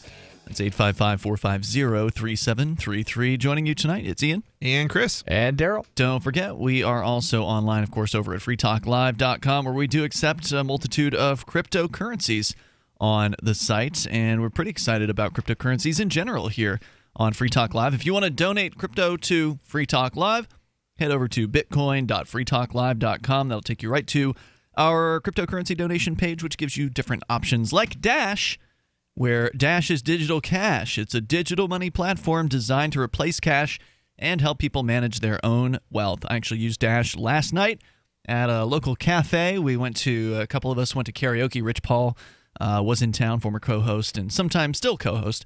Rich Paul was with us, and Vincent and I and some other folks. We went out to Dee's Cafe here, which accepts Dash at the point of sale.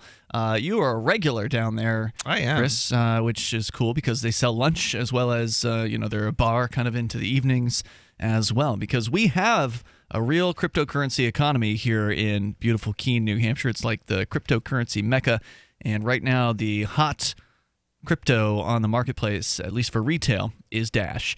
And so you can learn more about it over at dash.org. It is fast. It can be private and easy. Fees are low, way lower than Bitcoin. We're talking about maybe 1 cent to 3 cents per transaction with Dash versus Bitcoin, which today I believe is at about $12 per Bitcoin transaction. So it's not even a comparison.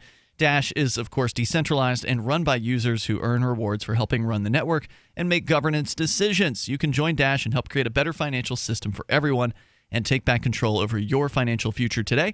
Find out more at dash.org. And there's a lot of momentum behind Dash, so go learn more at dash.org. So we've been talking about this news story, which is a big story, and that is that the U.S. Supreme Court is going to be reviewing a case out of South Dakota. Yes. Where the South Dakotan government has an internet sales tax that they've passed that applies to any business, it sounds like, that has over $100,000 in sales or 200 sales per year. It's not clear whether that's the number of sales that has to happen in South Dakota or if it's overall for all of the U.S. I'm guessing the latter, because they want as many people to qualify for this sales tax as possible. I suspect so too, and it's interesting because whatever the decision is, if it overturns Quill, which is basically what is the reason we don't have sales tax, unless there's nexus, a business operates and is operating from your state. Mm-hmm. If that gets overturned, then basically they're going to be able to do what any state is going to be able to do whatever they want when it comes to forcing businesses to collect sales tax. That's horrifying. Yeah, which is it's not. What would you do? I mean, you said you were going to, if this goes. I guess you'd said there was some sort of provision on which you would cut off South Dakotan customers from your business. If this goes through, I will absolutely. If the Supreme Court rules in favor of South Dakota, and I will slowly probably increase the number of states where I cut off shipping to. I mean, are you willing to cut off 35 states? Because then you're going to cut off some of your business, obviously. That's a good question. I mean, South Dakota is probably a small portion of your business. I will absolutely. New York, California? I will absolutely, I will have to see how things unfold, but I will absolutely, initially, if that's the. You do have international customers, but is that worth it to.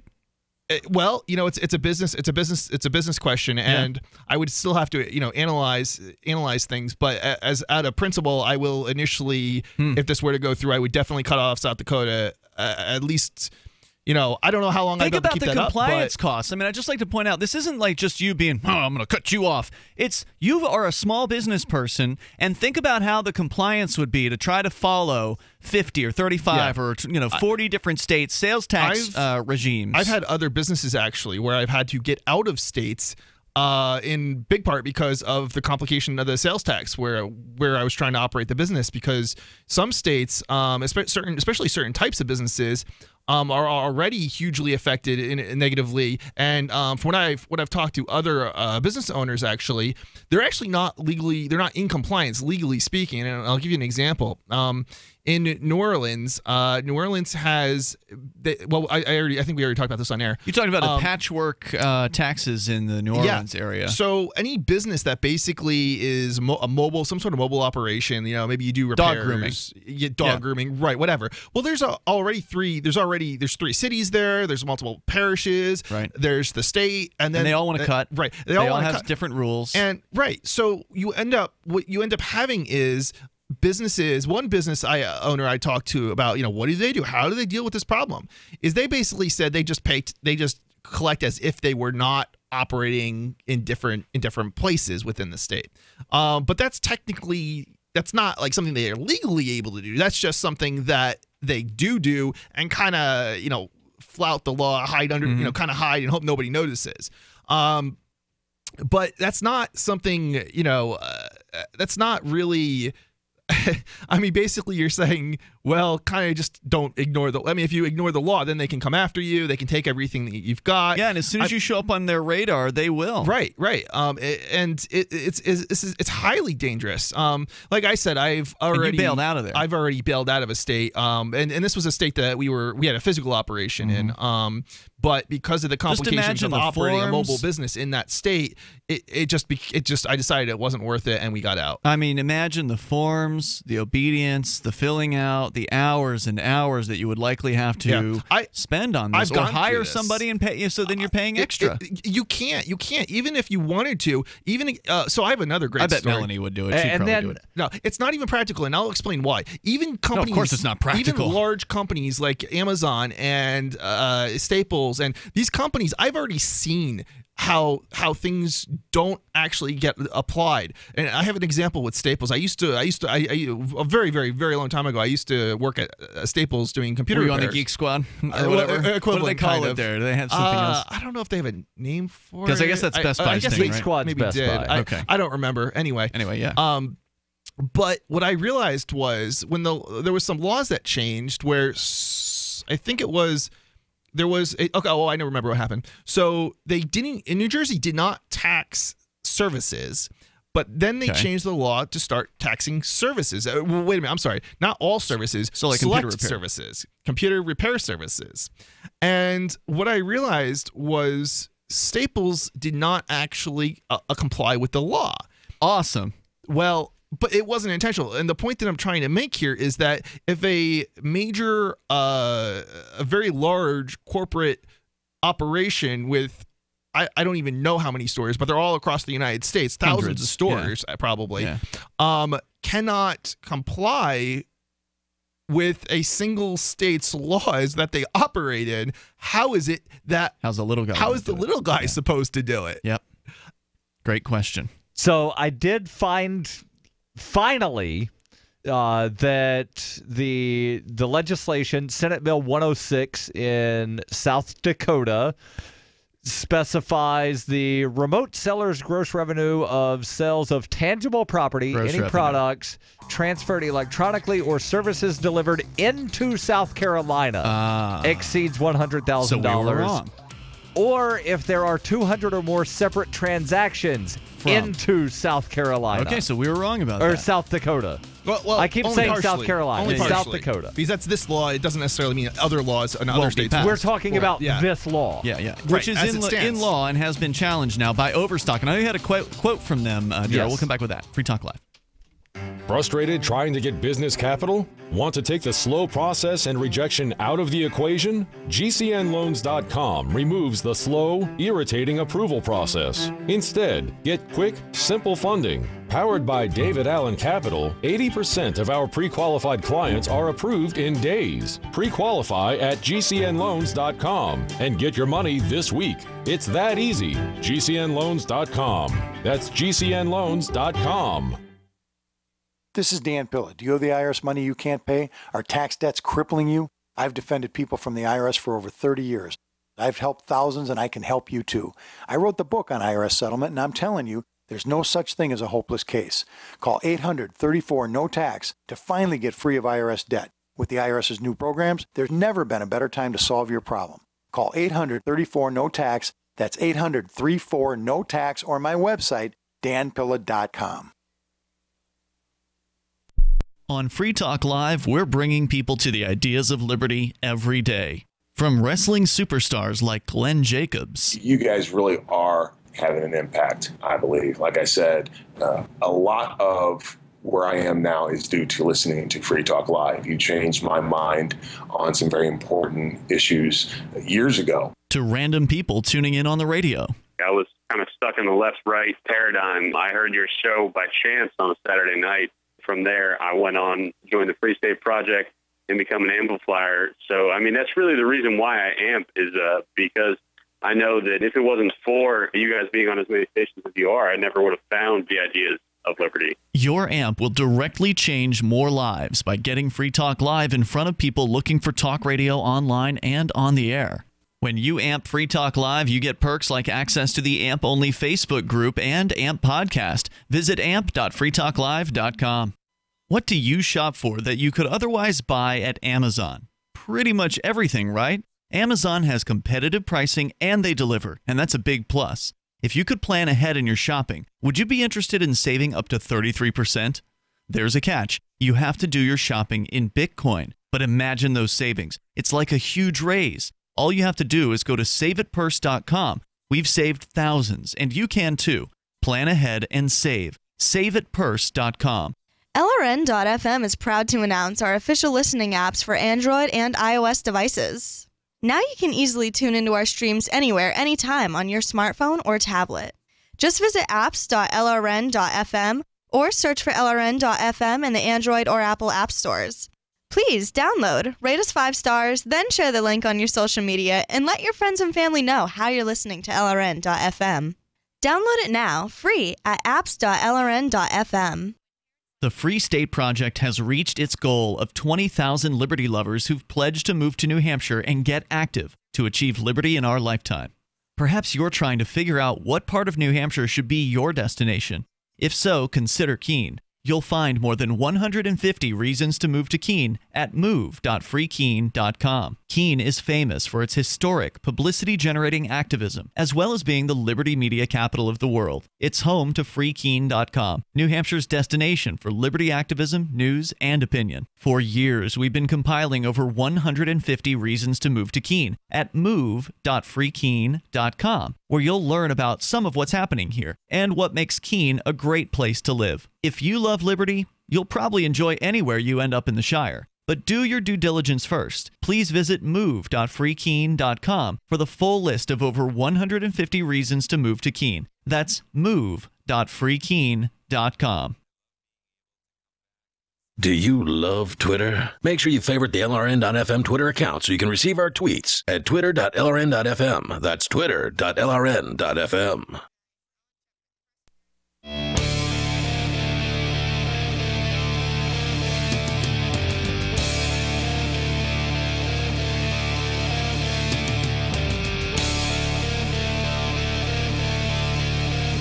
It is Free Talk Live. Dial toll free and join us on the radio here. Our number is 855-450-FREE, like freedom. That's 855-450-3733. You can get the Blink home security system, and you can get it very affordably compared to some of those wired systems. In fact, you can get 3 Blink cams for what some of the other guys will charge you for 1 camera. You go to blinkprotect.com/FTL. You order what you need. You can get more if you want. It's up to you. Order what you need. You plug it all, or when I say plug it all in, I mean the one plug that you plug in, which is the outlet, or that's the wire that goes to the outlet, the power outlet for the hub of the system, because all of the cameras are wireless at blinkprotect.com/FTL, which means the install time of this security system is very, very small compared to a typical wired camera system. So go to blinkprotect.com/FTL to get yours there. As we continue here, we're talking about a very disturbing court case that's going to the U.S. Supreme Court. Yes. Out of South Dakota. One of the people that is involved in this case that brought the challenge against the South Dakotan law that's going to require internet companies supposedly to pay a sales tax or to collect sales tax from their customers in South Dakota if they have over $100,000 in gross sales per year or 200 sales that are going to South Dakota. We finally found that out thanks to you for digging in to the law there, Darryl, to find that out. Oh, it wasn't easy. No, but you are good at that stuff, which is why you are the Liberty Lobbyist over at libertylobby.info, because I don't know if you enjoy it, but you can read and do successfully read a large amount of legalese and law and stuff like that. Yes. So there was a quote from Overstock, one of their board of directors members, and then we're going to get into what you said was a meaty portion of the story. I don't think we've even gotten to that yet. We haven't. Yeah, so we're gonna do all that coming up here. Go ahead. Yeah. So again, this story that I'm reading from briefly comes from the National Jewelers Association, the Jewelers of America, where one of their people, the president, says that this is a major milestone. Now the court has agreed to hear the case. We're optimistic it will recognize that Quill does not reflect the retail landscape that exists today. But Overstock, the only retailer of the three involved in the case that sells jewelry, sees things differently. Just to be clear, that Jeweler Association is in favor of the state collecting the sales tax. Correct. Probably because they're mostly physical retail. Most jewelers have physical retail, and Overstock probably doesn't have any. They don't like the competition. Jonathan Johnson, a member of Overstock's board of directors, says states do not have the power to conscript individuals or organizations that do not have a physical presence within their state to do the state's job of collecting a sales tax. It's a straightforward notion, and disregard for the precedent would have severe consequences for businesses and individuals. Sure would. He added that even if the Supreme Court decides to overturn Quill, Congress would still need to intercede in order to change federal law. It's unworkable the way it is if you just overturn it. Got it. All right. Let me. Right, what else do we need? Because again, the existing federal law also exempts things not just sold on the internet, but the catalog. So if you buy something from like an Avon catalog, or buy something from TV that ships from New York City, then there's not the tax associated to that. So these things that they're calling, marketplace fairness, it's not fair, and it's targeting one specific type of retailer. It's not targeting everybody across the board, saying everybody has to collect sales tax, even the damn Girl Scouts. Well, give them time. They'll get there. I mean, if they get their way on this, then it's just going to be, this is going to be a crazy change if the Supreme Court rules in favor of South Dakota. Yeah, it's going to wreak havoc on internet sales of everything, basically. It's very scary. There's no way. It would be impossible to comply with if you just eliminate it. It would be impossible to comply with every single and should we law. Out the organizations that are part of this Marketplace Fairness Coalition? Yeah. Jewelers of America, the American Lighting Association, the American Supply Association, the American Veterinary Medical Association. Hold on, how long is this list? We're only to the A's. They're basically all A's and N's. Okay. The Auto Care Association, the Home Furnishing Association, the National Association of Electrical Distributors, National Association of College Stores, National Ski and Snowboard Retailers Association, and National Sporting Goods Association. The college stores, the people that sell the books that are, you're taking this class, that book is $700 billion. Yeah. You can sell your kidney right over there. And no, they hate that people sell those books online for cheap. You can't actually wind up, selling this book to another student because it's going to be a different book next year. Right. Yeah, what a big scam. Yeah. Right. And there was actually a lawsuit a couple of years ago about the overseas versions of college textbooks. Oh my, yeah. Whether or not those could be lawfully sold in the United States. Oh yeah. Because there's I forget the term, but it's like the first sale doctrine. Is that the term? Yeah, first sale doctrine. Yeah. So there was the claim that no, selling it in the United States is the first sale. It doesn't matter that you bought 500 copies of it in Indonesia. That sale doesn't count because it didn't happen in America. I see. And the court, I believe, rightly said, no, a sale that happens in Indonesia is the first sale, and then you can resell it in the U.S. Well, what's more you were going to share from Bloomberg on this story? Yeah. So, all right. The National Retail Federation, which represents both brick and mortar and internet-only sellers. This is really funny because there's no internet-only sellers that could possibly support this legislation, because it would basically revert to being unfair for online sellers at that point. All right, said it was encouraged by the court's decision to get involved. We are hopeful it will lead to a positive outcome that reflects the realities of the 21st century commerce. The trade group's president, Matthew, page 2. It's so positive to fleece your customers. Shea said in a statement, 3 court justices, Clarence Thomas, Neil Gorsuch, and Anthony Kennedy, have expressed doubts about Quill. This is extraordinarily dangerous. The idea that the Supreme Court could overturn this. Kennedy said in 2015, Quill had produced a startling revenue shortfall in many states, as well as unfairness to local retailers and their customers. Though, there's a solution to this problem. States need to cut the sales tax. So just eliminate the sales tax, and then your local businesses. Yeah, they're totally just going to do that. Well, right? I mean, you know what? There's tremendous revenue that comes in from the sales tax. We have lots of states that don't. Well, not lots. We have a handful of states that don't have it. So clearly, it's possible. It's clearly doable. It is doable. That's true. But to abolish that state sales tax would mean abolishing whatever Department of Revenue, basically, or significantly reducing its role. And those bureaucrats are going to fight tooth and nail through their union to make sure they keep their jobs and have no reduction whatsoever. He's only talking about removing the sales tax. He's not talking about removing every other tax that exists. You would still need the Department of Revenue to collect all of that theft. That's true. Well, but that you wouldn't need as many of them, right? Like the sales tax is a huge source of revenue for states. The 5 states without sales tax: Alaska, Delaware, Montana, New Hampshire, Oregon. New Hampshire, the number 1 most free state of all and the again, states. some of this, there's not technically a sales tax, and I'm using air quotes there because there is what they call the rooms and meals tax that applies to. They have that in New Hampshire, short-term lodging and prepared foods. 9% on the lodging and the restaurants. Yeah, I would. And it's not just restaurant. You go to a grocery store and buy one of the prepared sandwiches. Sushi or something. That is prepared food. That is taxed. Yeah. Well, New Hampshire isn't perfect. But it sure is better than a lot of places. I'm just pointing out that because there's not a sales tax doesn't mean that certain purchases aren't taxed in these 5 states. We've got more, in moments. Your calls, thoughts, certainly welcome on sales tax, possibly coming to the internet in a state near you if South Dakota gets its way at the Supreme Court in the United States. Our toll-free number here is 855-450-FREE.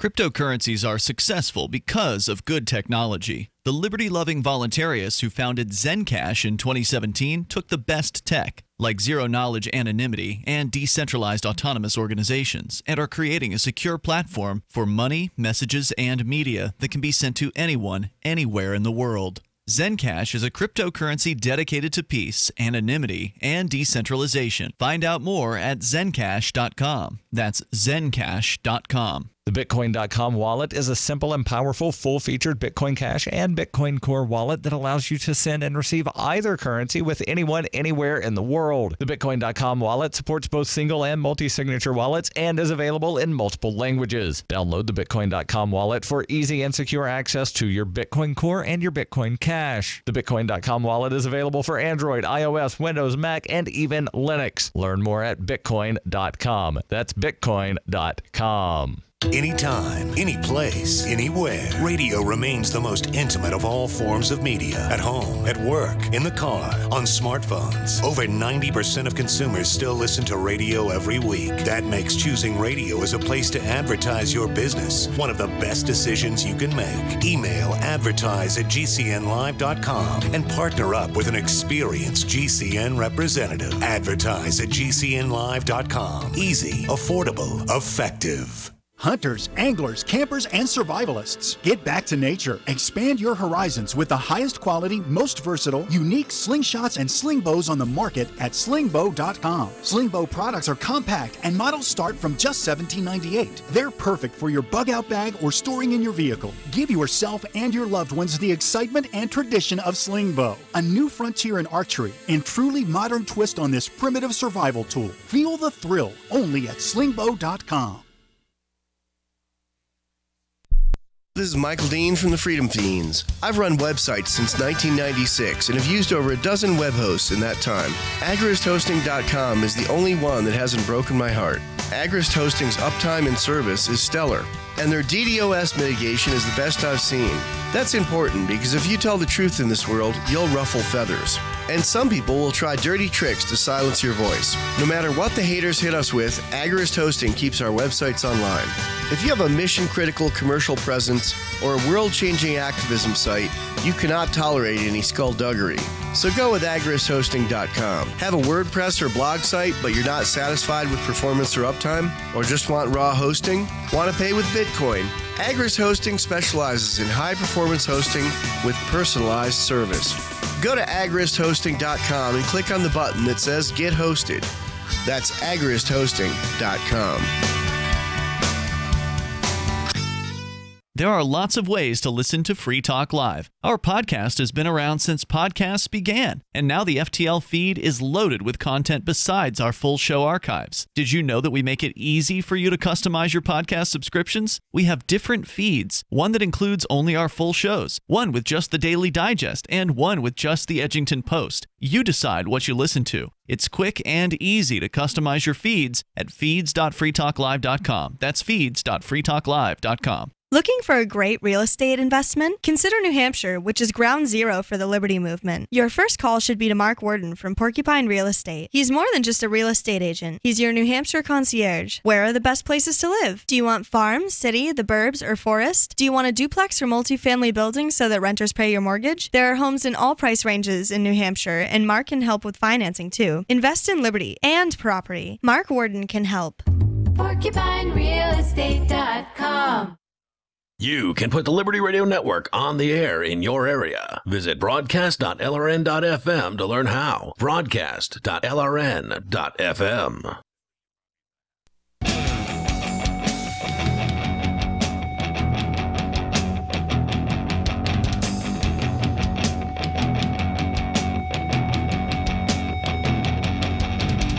Free Talk Live. You can bring up anything you want. Join us here. The toll-free number is 855-450-FREE, like freedom. That's 855-450-3733. And we've got Skype as well. So feel free to Skype in at Skype username LRN.FM.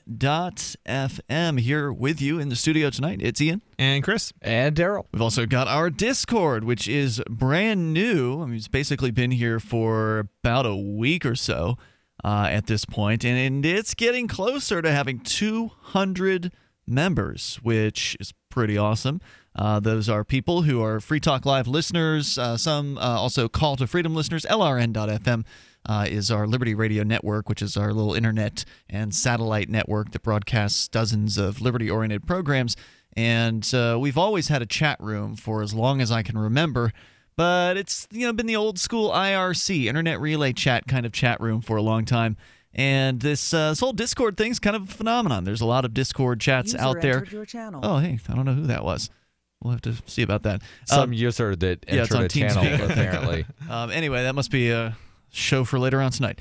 Anyway, Discord is a chat app that allows you to chat with other Free Talk Live listeners via voice or via text, and it is free. Now, of course, it's also centralized service that is run by some corporation that we're not really sure how they fund themselves. So, keep that in mind when you're having chats. It's not a private chat system, but it is a chat system, and usually chats some just kind of fun stuff that you can go and do. And you can do that with other Free Talk Live listeners at discord.lrn.fm. And there's also the ability to call in through Discord. We've got the on-air call-in line, which sounds, I would say, as good as, if not better, than the Skype calls that we've been getting. So feel free to call in whatever way you feel is best. We've been talking about this South Dakotan sales tax that is intended to apply to all businesses who have more than $100,000 in sales in South Dakota, no matter where they are in the United States. I wonder if they're going to try to impose this on worldwide businesses as well while they're at it. This was a very interesting question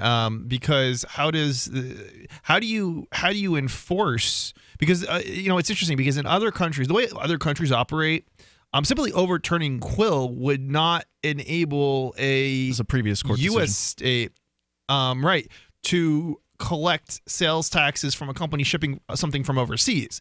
I mean, because again, this is the United States, not, it's not, we don't own the rest of the world.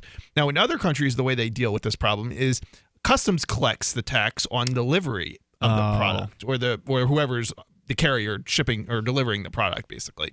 But we don't have that here in the United States in most cases. So the question... Well, couldn't they just make customs do that here?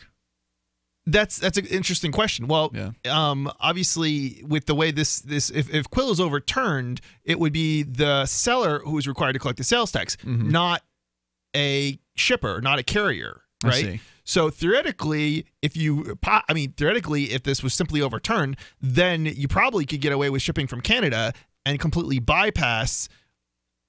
Possibly. Now it would still be a shipping cost problem. Is going to be increased it somewhat. Would. But maybe not that much. Depending on the it certainly complicates things, but depending on the product and stuff, certainly Amazon could very well say, you know what? All right, well, see you later. We'll just move all of our shipping centers up to Canada or to Mexico, and we'll just ship from there. It probably would be Canada, but yeah. But then you've got a lot of other problems that you run into with, are you going to move to Canada to run your small business, or are you just going to incorporate in Canada and then just ship from Canada? Okay, and then what are the Canadian tax rules? And then you've got to deal with customs. No, hold on. There's already a free trade pact between the U.S. and Canada, which basically when we ship to Canada, there's tax collected on delivery, but not there wouldn't be the other way around. Huh. So, right. Yeah.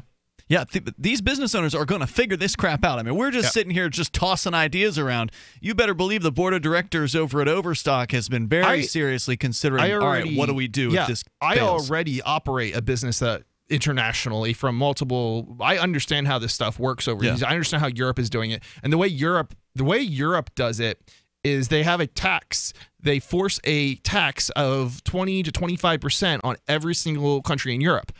That's how they get away with it. And the way they make it work is by it's not where the product is going. Once you're within Europe, it's not what a business collects in taxes is not dependent on where it's going. It's dependent on where it's shipping from. Generally, there's some exceptions to this, but generally speaking, that's how it operates. But the U.S. will be the reverse of that if this goes through. Where it's going, that will be the factor. Yeah, exactly, and that's why it's one of the reasons it's unworkable. But of course, do you want to pay if you have a state where you pay no sales tax, like say New Hampshire? Do you or lower sales tax, like maybe say you pay 6% because you're in Pennsylvania? Do you want to have to pay a 10% sales tax because other states have a 10% sales tax? Hell no. Well, that's exactly how the system becomes workable. Your taxes pretty much go up everywhere except for maybe a few states where they're already as high, at the highest point. This is bad news. Now, was there more that you wanted to share from Bloomberg on this? Yeah. Let me just. It's almost done. Let me just quickly finish this up, and then we'll go into the tax tables thing. Yeah. So, a case questionable even when decided, Quill now harms states to a degree far greater than could have been anticipated earlier. Kennedy wrote, "It should be left in place only if powerful showing can be made that this rationale is still correct." It's absolutely still correct. The rationale being that the states that don't have a sales tax, rather in the states that do have a sales tax, only those with companies with a nexus in that physical state, presence, physical building of some sort. Those are the ones that it could also technically be a bank account or a subcontractor. Oh, really? Yeah, there's other things. Netflix actually has to do it. I'm actually curious about how they managed to pull that one off. Netflix is collecting sales tax? It's insane, but because it's their property that's going to another state, Wow. Yes. This is on DVDs, basically. So they're trying to overturn that. Anyway, go ahead. So Gorsuch. Yeah, Gorsuch. The newest Supreme Court justice suggested skepticism about Quill as an appeals court judge. And Thomas has said he would jettison the entire dormant Commerce Clause, saying it has no basis in the Constitution and has proved unworkable in practice. He would jettison the Commerce Clause. Is that the Constitution that he's talking about there? Sounds like it. Okay. Actually, maybe I'm interpreting this wrong. I don't know. I don't know. What these Supreme Court justices are saying just blows my mind. They must not understand just how unworkable this is. How could they understand? I mean, they don't know anything about business. They're a bunch of bureaucrats who, for their whole lives, have been sitting ensconced in, the ivory towers of academia, or in this case, bureaucracy, in Washington, D.C., or wherever it is that they came from. Prior to that, they've probably never had a job since maybe they were a teenager or something like that. And they certainly don't understand owning a business or the obligations upon business owners to collect and obey these various different sales taxes and taxing regulations all over the place. They have no idea.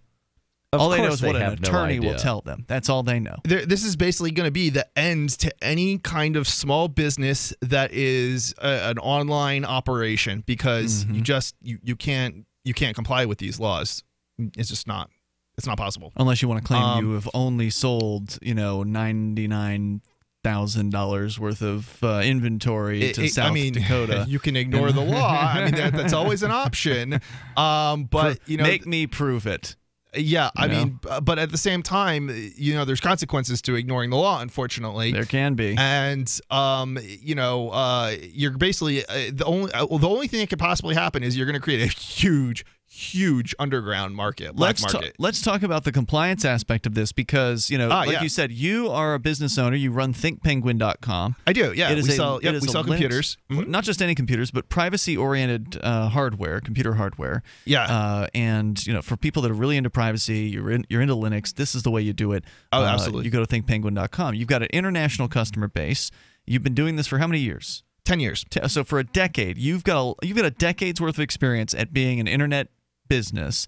Right now, it's based in New Hampshire, which does not collect sales tax. That's correct. But your states that you're shipping to, many of them do.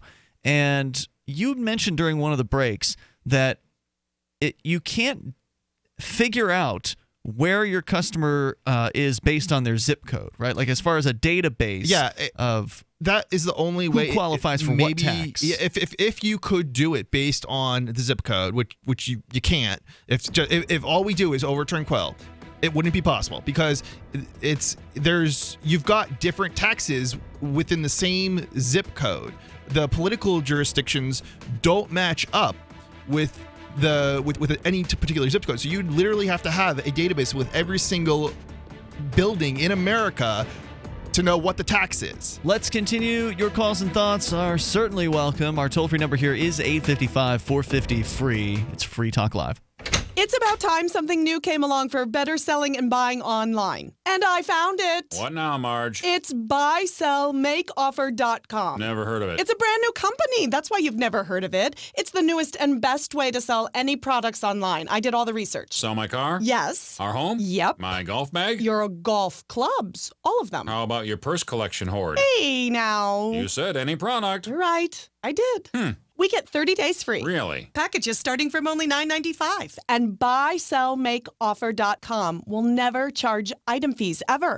Never. And this is cool. Listen to this. You can even use Skype or video to show your items. That's cool. Yes. All we have to do is go to the website, sign up, and then load our stuff to sell. I love this site. Buysellmakeoffer.com. Buysellmakeoffer.com. You got it? Buysellmakeoffer.com. Buysellmakeoffer.com. Better selling, better buying. Are you tired of governments murdering people around the world? Stop using their money. There is an alternative. Bitcoin is a stateless, free market, non-political currency. Bitcoin cannot be inflated or controlled by any government. By using their money, you're helping the state. Stop doing it. You have an incredible alternative available now. Learn it, use it, spread it. Get started with Bitcoin at Bitcoin.com. That's Bitcoin.com. LRN.FM now has a Discord. Discord is a free text and voice chat platform, and we now have our own server with a bunch of channels at discord.lrn.fm. You can join other listeners as they chat about various things during our live shows, or anytime, day or night. Discord software is available cross-platform, so you can have it on whatever device you want and take your chats anywhere. Join our Discord at discord.lrn.fm. That's discord.lrn.fm. You're listening to the live edition of Free Talk Live. Hour number 3 is next after the news here on the Liberty Radio Network at LRN.FM. From Keene in the Shire, the Liberty Media capital of the world, this is Darryl W. Perry, host of FPP Radio News for Friday, January 19th, 2018. Silver is trading at $17.02 per ounce. Gold is valued at $1,334 per ounce. Zen Cash is trading at $44, and the average price of Bitcoin is $11,911. Antiwar.com reports FISA's Section 702, which the NSA has been using for warrantless surveillance of Americans' internet communications, has been renewed with a 65-34 vote in the Senate on Thursday, following up a similar passage in the House last week and moving it to the White House for President Trump to sign, likely on Friday. The controversial surveillance scheme was passed almost entirely as it was previously written, with no serious reforms making it into the final bill. One minor provision requiring warrants related to ongoing crimes was added, though for Americans not involved in crime, warrantless surveillance will remain the norm. Technically speaking, the NSA is not considered to be eavesdropping directly on Americans, but rather eavesdropping on the entire planet, and then having incidentally captured the communications of Americans is then allowed to rummage through them without a warrant. Congressional leadership largely shrugged off calls for reforms on the grounds of national security, and complaints about the system being built on abuse were largely forgotten in efforts to renew it before the previous version expired. For over 40 years, Roberts & Roberts Brokerage has been a trusted source for buying and selling precious metals like gold and silver. And as a Bitcoin-preferred business, Roberts & Roberts Brokerage has removed the minimum purchase amount for all orders paid in the digital currency. Call Roberts & Roberts Brokerage today for knowledgeable advice on buying and selling precious metals and a forward-thinking approach to new technologies. 800-874-9760 or visit online at rrbi.co. UPI reports prosecutors dropped charges Thursday against more than 100 protesters arrested during the presidential inauguration, according to court documents. The U.S. Attorney's Office in the District of Columbia made the decision to drop the mostly felony charges after 6 defendants were found not guilty last month. Prosecutors are continuing cases against 59 defendants. The U.S. Attorney's Office said they were dropping the 129 cases so that it can focus its efforts on the smaller core group whom they believe is most responsible for the destruction and violence that took place on Inauguration Day. Called out for individual acts of vandalism, violence, and destruction, prosecutors allege that the protesters engaged in black bloc tactics on January 20th of last year during President Donald Trump's swearing in, causing damage to vehicles and property. 6 police officers were also hurt during the riots as they exchanged flashbang explosives with protesters hurling rocks and firecrackers at them. They said the protest resulted in more than $100,000 in damages across Washington, D.C. You can support FPP Radio by joining the Fans program. To learn more or to join the Fans program, visit fans.fppradio.com. That's fans.fppradio.com. Reuters reports the U.S. Supreme Court on Thursday blocked a lower court's order for North Carolina to rework its congressional map because Republicans violated the Constitution by drawing electoral districts intended to maximize their party's chances of winning. The conservative majority court granted a bid by Republican legislators in North Carolina to suspend the January 9th order by a federal court appeal in Greensboro that gave the Republican-controlled General Assembly until January 24th to come up with a new map for U.S. House of Representatives districts. 2 liberal justices Ruth Bader Ginsburg and Sonia Sotomayor objected to the High Court's actions. The Supreme Court's decision to stay the order reduces the chances that the current district lines will be altered ahead of the November midterm congressional elections. The court offered no reason for its decision. The three-judge panel ruled that the Republican-drawn districts violated the U.S. Constitution's guarantee of equal protection under the law by intentionally hobbling the electoral strength of non-Republican voters. Two of the three judges also said the plan ran afoul of the Constitution's First Amendment by discriminating based on political belief and association. Those judges on Tuesday refused to put the ruling on hold. North Carolina's congressional maps were challenged in two lawsuits by more than 24 Democratic voters, the North Carolina Democratic Party, and other groups. Under current North Carolina congressional boundaries, Republicans won 10 of the 13 House districts in 2016, despite getting just 53% of the statewide vote. The U.S. Supreme Court is currently examining two other cases from Wisconsin and Maryland involving claims that electoral districts were manipulated to keep the majority party in power in a manner that violated voters' constitutional rights. That practice is called partisan gerrymandering. This has been FPP Radio News. Online at fppradio.com. A new report from the Department of Health and Human Services urges Americans to do something, anything at all. According to the study, getting off your ass and doing any sort of physical or mental activity could have positive health effects. Look, we're not expecting you to go to the gym. That's clearly not happening. Just walk outside for a few blocks and then come back home. You can bring potato chips if that's what it'll take. For many years, the health department has encouraged Americans to watch less TV, but this report reverses that, saying, quote, watch whatever the hell you want, but at least pay attention and remember who the characters are, or just admire the colors. Colors are pretty. It's expected that following the advice in this report will cut down on the largest cause of death among Americans, laying on your back until your mouth fills up with saliva and you drown. Following the report's release, the most popular exercise now seems to be masturbating, but researchers warn that if you do it in public, stick to the sidewalk or you might get hit by cars. This is the Onion News Network.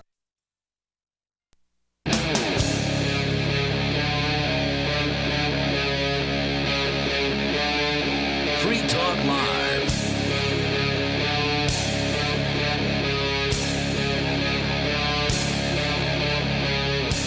It is Free Talk Live, and you can join us on the radio here. Our number is 855-450, free like freedom. That's 855-450-3733. Coming up, an update on what's happened to the Venezuelan movie star who had taken to the skies with a stolen helicopter and basically fired grenades and guns at the Venezuelan government. They apparently have found him, and he has now been killed. But we'll tell you more about that story here in moments. With you in the studio tonight, it's Ian. And Chris. And Darryl. We're going to go to your calls and thoughts. Of course, you can bring up whatever you want. Toll-free number here, 855-450, free like freedom. We've also got Discord. You can call us on the on-air call-in line there on the Discord, and that'll allow you to get on and sound almost like you're sitting in the studio with us here. Plus, there's also Skype. You can Skype in at Skype username LRN.FM. We, in the last hour, spent a great deal of time getting into detail and researching and looking into this Supreme Court case. For those of you just tuning in, it is out of South Dakota, where the South Dakotan government passed a law saying, all right, internet retailers, if you do more than $100,000 in business or ship more than 200 items or 200 shipments to the state of South Dakota, you then have to start collecting sales tax and then, pay up. And so some of the internet retailers like Overstock, they got together and they challenged this particular law. And apparently the South Dakota Supreme Court ruled in favor of South Dakota. Of course. And so the folks over at Overstock and the other companies that are challenging it, they are now taking it all the way up to the U.S. Supreme Court. And what you shared with us, Chris, was that the U.S. Supreme Court has accepted the case. Yep. So that means they will be hearing the case. And ultimately, what is at stake here is the entirety of internet sales freedom, because the people in South Dakota and their government would like to overturn an older case that would what was the older case? Started with a Q or something? Quill v. North Dakota. And so this Quill case is what says that if you are a business and you have a nexus, meaning a place of business perhaps, or even a bank account in some states. A physical presence of some kind, or a presence in the state. Legal or physical, maybe. Yes. But if you have a presence in the state, then you do have to collect that state's sales tax. And, of course, that's resulted in companies like Amazon saying, well, see ya, and then moving their operation out of the certain states which would qualify them. Actually, Amazon has oddly been moving into states. Oh, no. Because they're afraid that there will be a national retail sales tax that winds up being imposed that applies only to internet people. And so as sort of a compromise with some of the big states that had been pushing for the national sales tax thing, they have moved into some of these places. Okay, I remember stories from the past where Amazon would leave states. My recollection is their change had something to do with the fact that states were giving them, they were basically saying, we'll tax you at 1% instead of taxing you at 10% or whatever. They got a sweetheart deal. Yeah, something along those lines. Some of it had been, we'll move into your area. Oh, you'll give us a break on property tax for a little bit? Right. Yeah, same way that Walmart moves into a lot of places. I still remember, and this was almost a dozen years ago, where the city of Birmingham, Alabama, begged and pleaded Walmart to move 3 miles. Why? 3 miles. Because the existing Walmart at the time was in the city of Irondale. We want you in the city of Birmingham. That way we get your sales tax. So what wound they up offer them? Giving them, I think it was like $13 million worth of land, a bunch of tax breaks, and a bunch of other stuff. And they went? They moved. Man. And there's no longer a Walmart there. Hasn't been for about 4 years. Why? I don't know. They went out of business? They wound up like moving somewhere else, or that location didn't do as well, or something. Interesting. Yeah. Maybe the people were so mad they were like, "Screw Walmart, we're not going to shop there." Were a bunch of people that and the city of Birmingham jacked up their sales tax again to where I think sales tax in the city of Birmingham is 11% right now. Wow. That's like California high. I didn't know there was any state in the U.S. that was that high.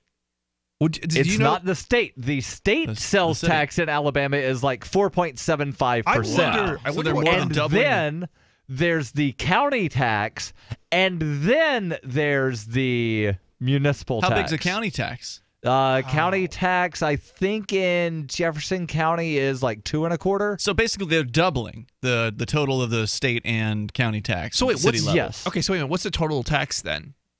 Like 11%. In Birmingham, Alabama, it's 11%. The total is 11%. I wasn't sure if you were saying add another 5 and then add another 2. No. The total, sales tax percentage in the city of Birmingham is. Wow. And again, it's been several years since I've lived there. What is it now? Might be different now. 12% now. But yeah, we are literally getting 11%. as bad as Europe, and Europe is insane. Europe is 20 to 25%, and I don't know it's who going we up. is. We're in New Hampshire. Well, I'm sorry, but when I say we, and I know I'm not government. And you're right. Yeah. But what I mean by that is you mean it's getting bad. It's getting bad in the United States. The royal we of of all 320 some odd million people in the United States of America collectively make decisions to do stupid stuff. Let's go to Bad Slave. He's on the line on Skype. Hello, Bad Slave. Calling from New Hampshire. Hey, guys. Hey Thank there. you very much. Yes, sir. Ian, Chris, and Darryl. Yeah, here we are. Yeah. I get the names right this time. Go ahead.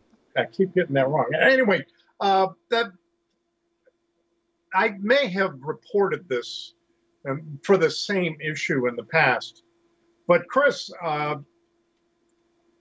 could you work out a deal for people in South Dakota where you contact them and say, to them, oh, well, you'll take delivery in New Hampshire, right? And I had a guy that did this all the time, particularly for New Yorkers, that would take a shipment from anywhere in the United States to New Hampshire, and then he'd reship it. So if you were going to buy something where the tax would be over what the cost of the reship, then you would want to buy it through that guy, presuming you trusted him. I'm not entirely sure. So what he's saying here is, if South Dakota, succeeds, and the tax is being imposed upon upon you as a business owner for selling to people in South Dakota, the sales tax. What he's saying here is, if you had an agent in a sales tax-free state like New Hampshire, again, let's say you weren't in New Hampshire, right? But no, that won't work. The agent would be purchasing. No, hold on, let me explain it to you. The agent would be purchasing in New Hampshire. So the agent would be saying, okay, so somebody in South Dakota wants to buy a router from you, right? This router is very expensive. Oh, that's a very interesting scheme. So they contact this guy in New Hampshire who's this middleman, basically, and say, look, I want to buy this. I'm not saying you have an expensive router. Your router was very affordable when I heard it. But let's just say it's an expensive product. And, a computer. Sure. And therefore, the price of this unit and the amount that you would pay in the sales tax on that unit in South Dakota would be, bested by the amount it would cost to ship. So it would be a lower shipping cost than the amount of the sales tax. So the agent would buy it. So then you as the company, you don't know. You're just shipping to somebody in New Hampshire who seems to buy a lot of products from you. But you're shipping to this guy, and he is taking a cut. He's taking a reship fee and then reshipping that product on his own volition to his friend in South Dakota. Interestingly enough, there's already companies that do that sort of thing. Yeah, that's what he was saying. He knows a guy. Yeah. I don't know what the legality of it would be, because you'd have to look at the law. For that company. But for you, as the business owner, you don't know. You don't know what's happening. This is true. So you have plausible deniability if the state of South Dakota comes after you and says, hey, we caught this guy buying from New Hampshire. Not my problem. Yeah, people kind of do that same kind of thing with cigarettes in New York City. So hang on, Bad Slave. If you had more to share, you are welcome choked out on the sidewalk. Stay here. The toll-free number here is 855-450 free like freedom, 855-450-3733. This is Free Talk Live. I got my Blink home security system delivered right to my door. I downloaded the app and it walked me right through the easy setup. Even with my complicated router system, I was done in like 10 minutes. Now it notifies me whenever something moves in front of the wireless cameras, or I can just check it whenever I want right from my phone. And I got you a deal. Get 3 Blink cams for what the other guys charge you for 1, plus an extra 10% off. Visit blinkprotect.com/FTL. blinkprotect.com/FTL. blinkprotect.com/FTL. From the first letter of Captain Mark. History is full of flowery documents claiming to limit the power of the crown, but these poetic social contracts have been impotent to prevent the predation. Limited government is a lie they use to keep us submissive. The crown cannot be trusted to abide by its founding charters, nor its treaties, nor even its own rules. The essence of the crown is centralized violence, and I've had enough. That's why I raised my black banner. I am no revolutionary. My aim is not to reset the cycle of violence, but to break it. My aim is an evolved society, invisible to the crown, not a new hierarchy, but decentralized networks with no central figure for the crown to target. If you want your servile life, keep it, but we will not submit to the crown's agenda. And when you are ready to stop being its beast of burden, ready for adventure and opportunity, join us at pirateswithoutborders.com. Cryptocurrencies are successful because of good technology. The liberty-loving voluntarists who founded Zencash in 2017 took the best tech, like zero-knowledge anonymity and decentralized autonomous organizations, and are creating a secure platform for money, messages, and media that can be sent to anyone, anywhere in the world. Zencash is a cryptocurrency dedicated to peace, anonymity, and decentralization. Find out more at zencash.com. That's zencash.com. Is spreading the message of liberty, cryptocurrency, and peace around the globe worth $2 per month to you? As you may already know, in addition to our internet feed, LRN.FM broadcasts on free-to-air satellite across North and Central America, as well as Sub-Saharan Africa. And we've been available on satellite for free 24/7 since 2010. The LRN.FM free-to-air satellite signal is reaching some of the most oppressive regimes in the world, and there's no doubt our ideas are making an impact. You can learn more about the channel's impact by watching the 3-minute video at fund.lrn.fm. If you'd like to help free minds globally with our ideas of liberty, cryptocurrency, and peace, you can donate as little as $2 per month via fund.lrn.fm. You can help us continue and expand our satellite broadcast to multiple continents. Visit fund.lrn.fm today, and thank you for your help. Don't forget to share the link on social media. That's fund.lrn.fm.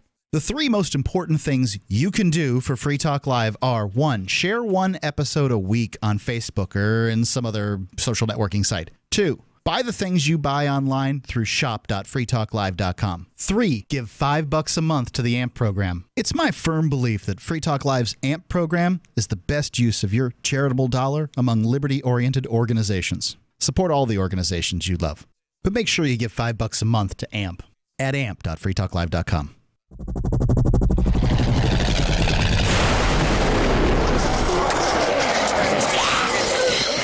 In Survivor Max 2, School Bites, Max must scavenge through a wasteland swarming with the undead. Desperate to find the medicine he needs, he discovers a community of survivors at his former school. Has he finally found the safe haven he's been looking for, or will he discover that school bites?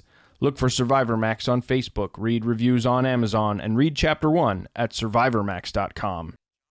Help get LRN.FM into more ears. Visit promote.lrn.fm for a free bumper sticker, flyers, banners, graphics, and more. Promote.lrn.fm.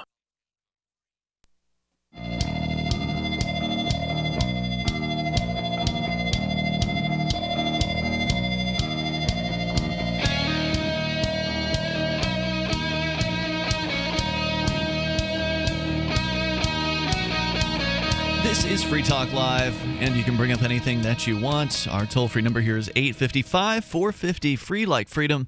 That's 855-450-3733. We do have Skype at Skype username LRN.FM, and our Discord chat room where you can actually join our call-in line room there over at discord.lrn.fm. Plus, want to let you know about Zencash. There are a lot of cryptocurrencies out there, and some of them are a lot better than the others. In fact, recently on Call to Freedom, which is our afternoon drive show on LRN.FM, which is a brand new show actually within the last couple of weeks. In fact, Chris, you're one of the co-hosts. Yes, I co-host Wednesday night. They're on that show Wednesday afternoon.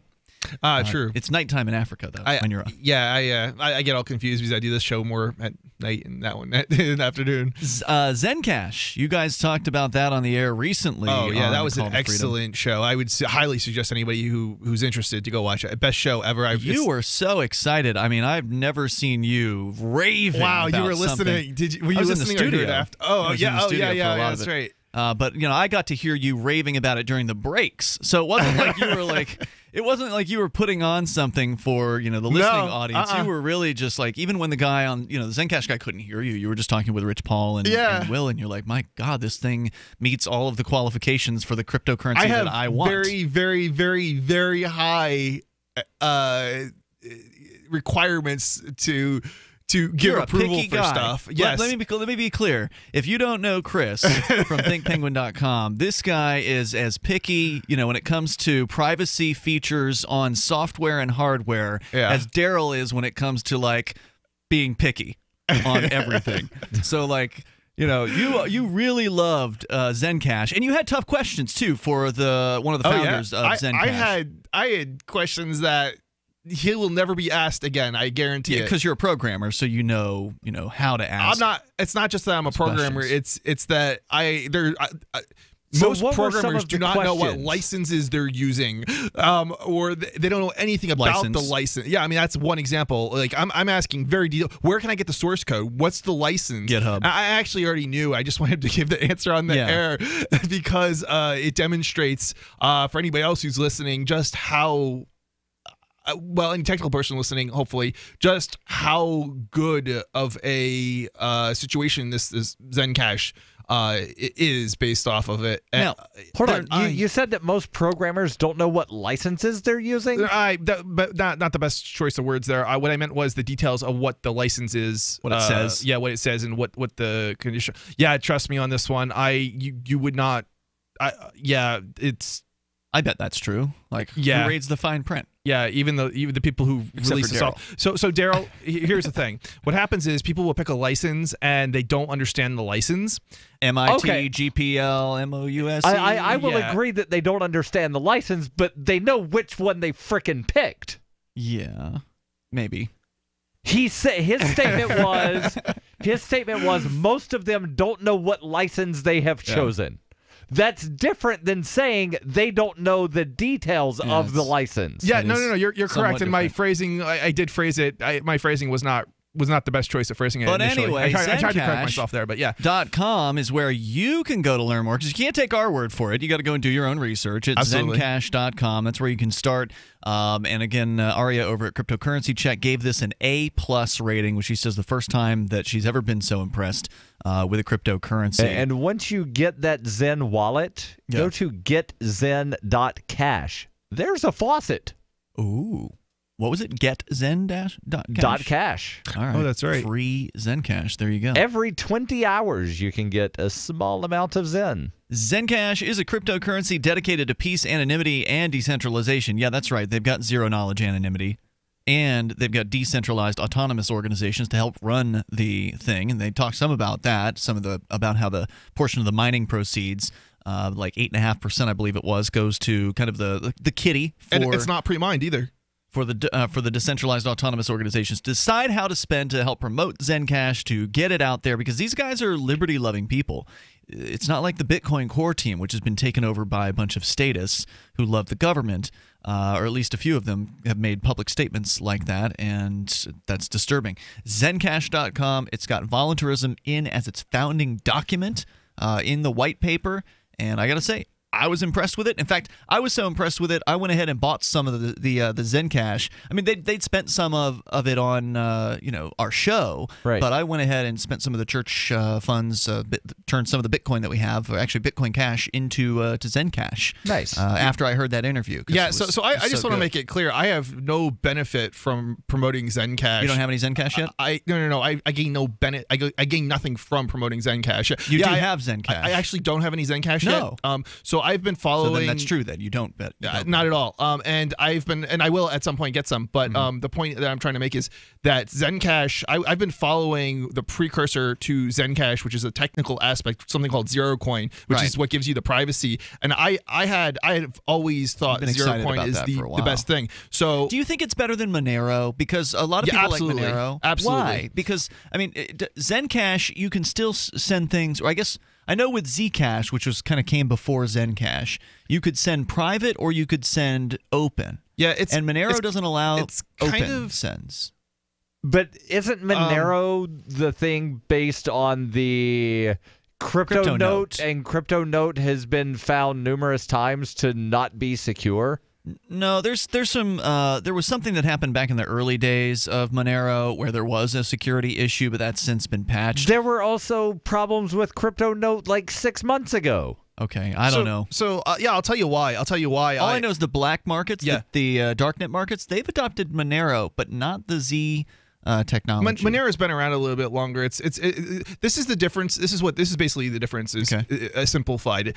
It's the difference between making it really difficult to basically trace stuff and making it impossible.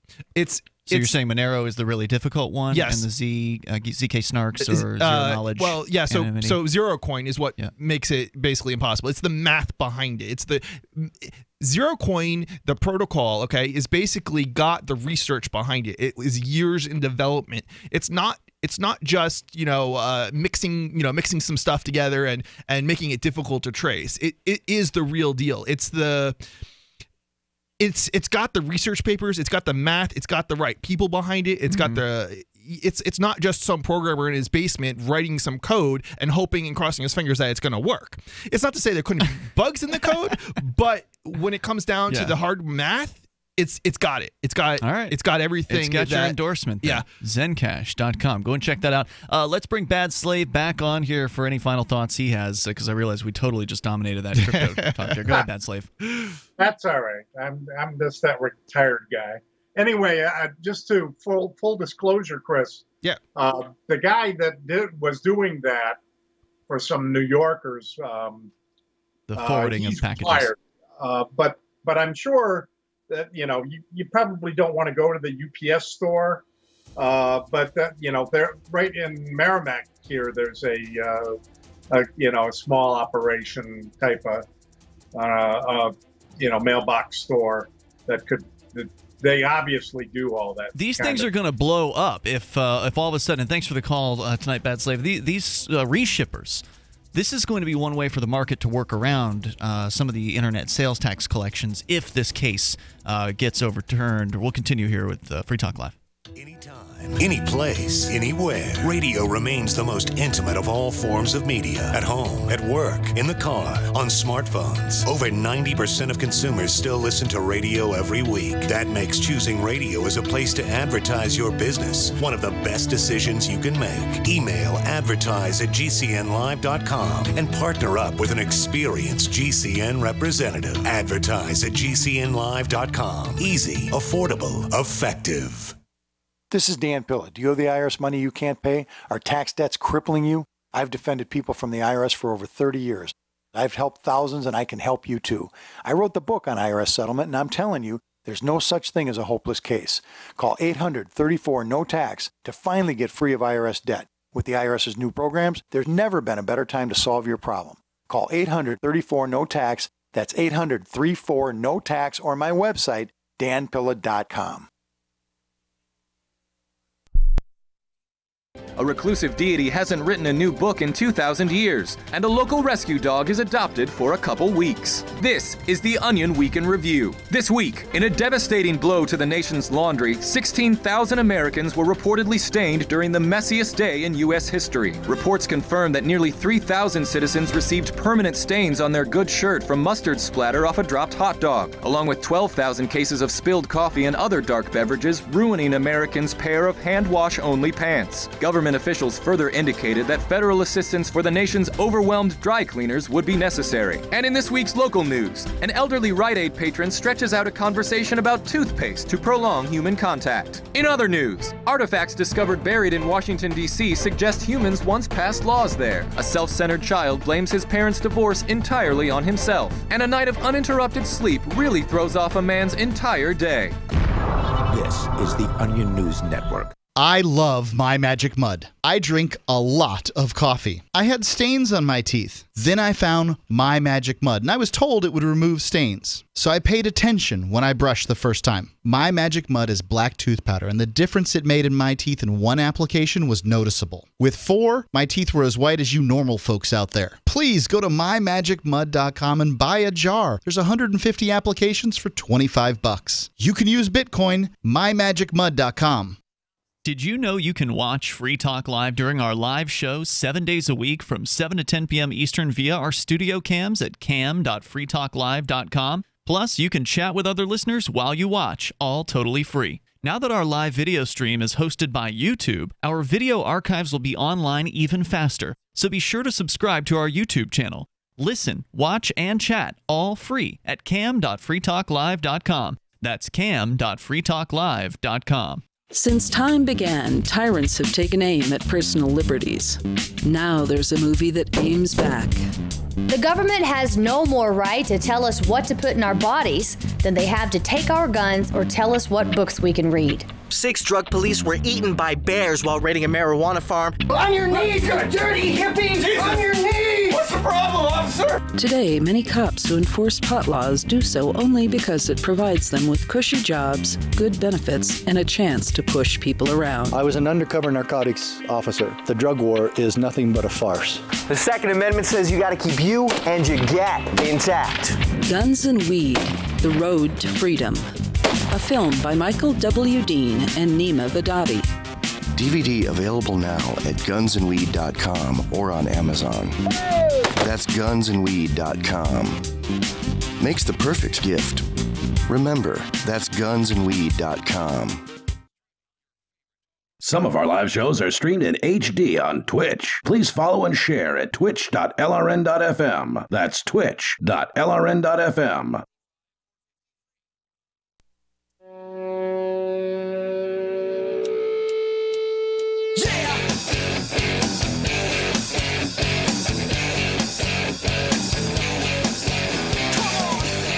Free Talk Live, you dial toll-free if you want. And bring up anything that's on your mind. Our number here is 855-450-FREE like freedom. That's 855-450-3733. And you can join us online. Head over to freetalklive.com. Check out our new Twitch channel.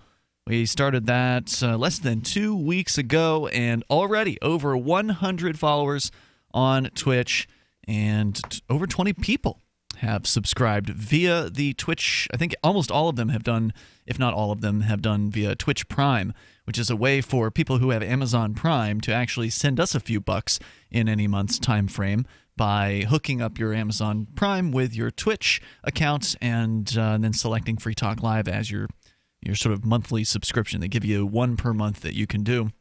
But I'm told you have to do it every single month, so that's kind of a pain. Oh, really? But that's what somebody told me.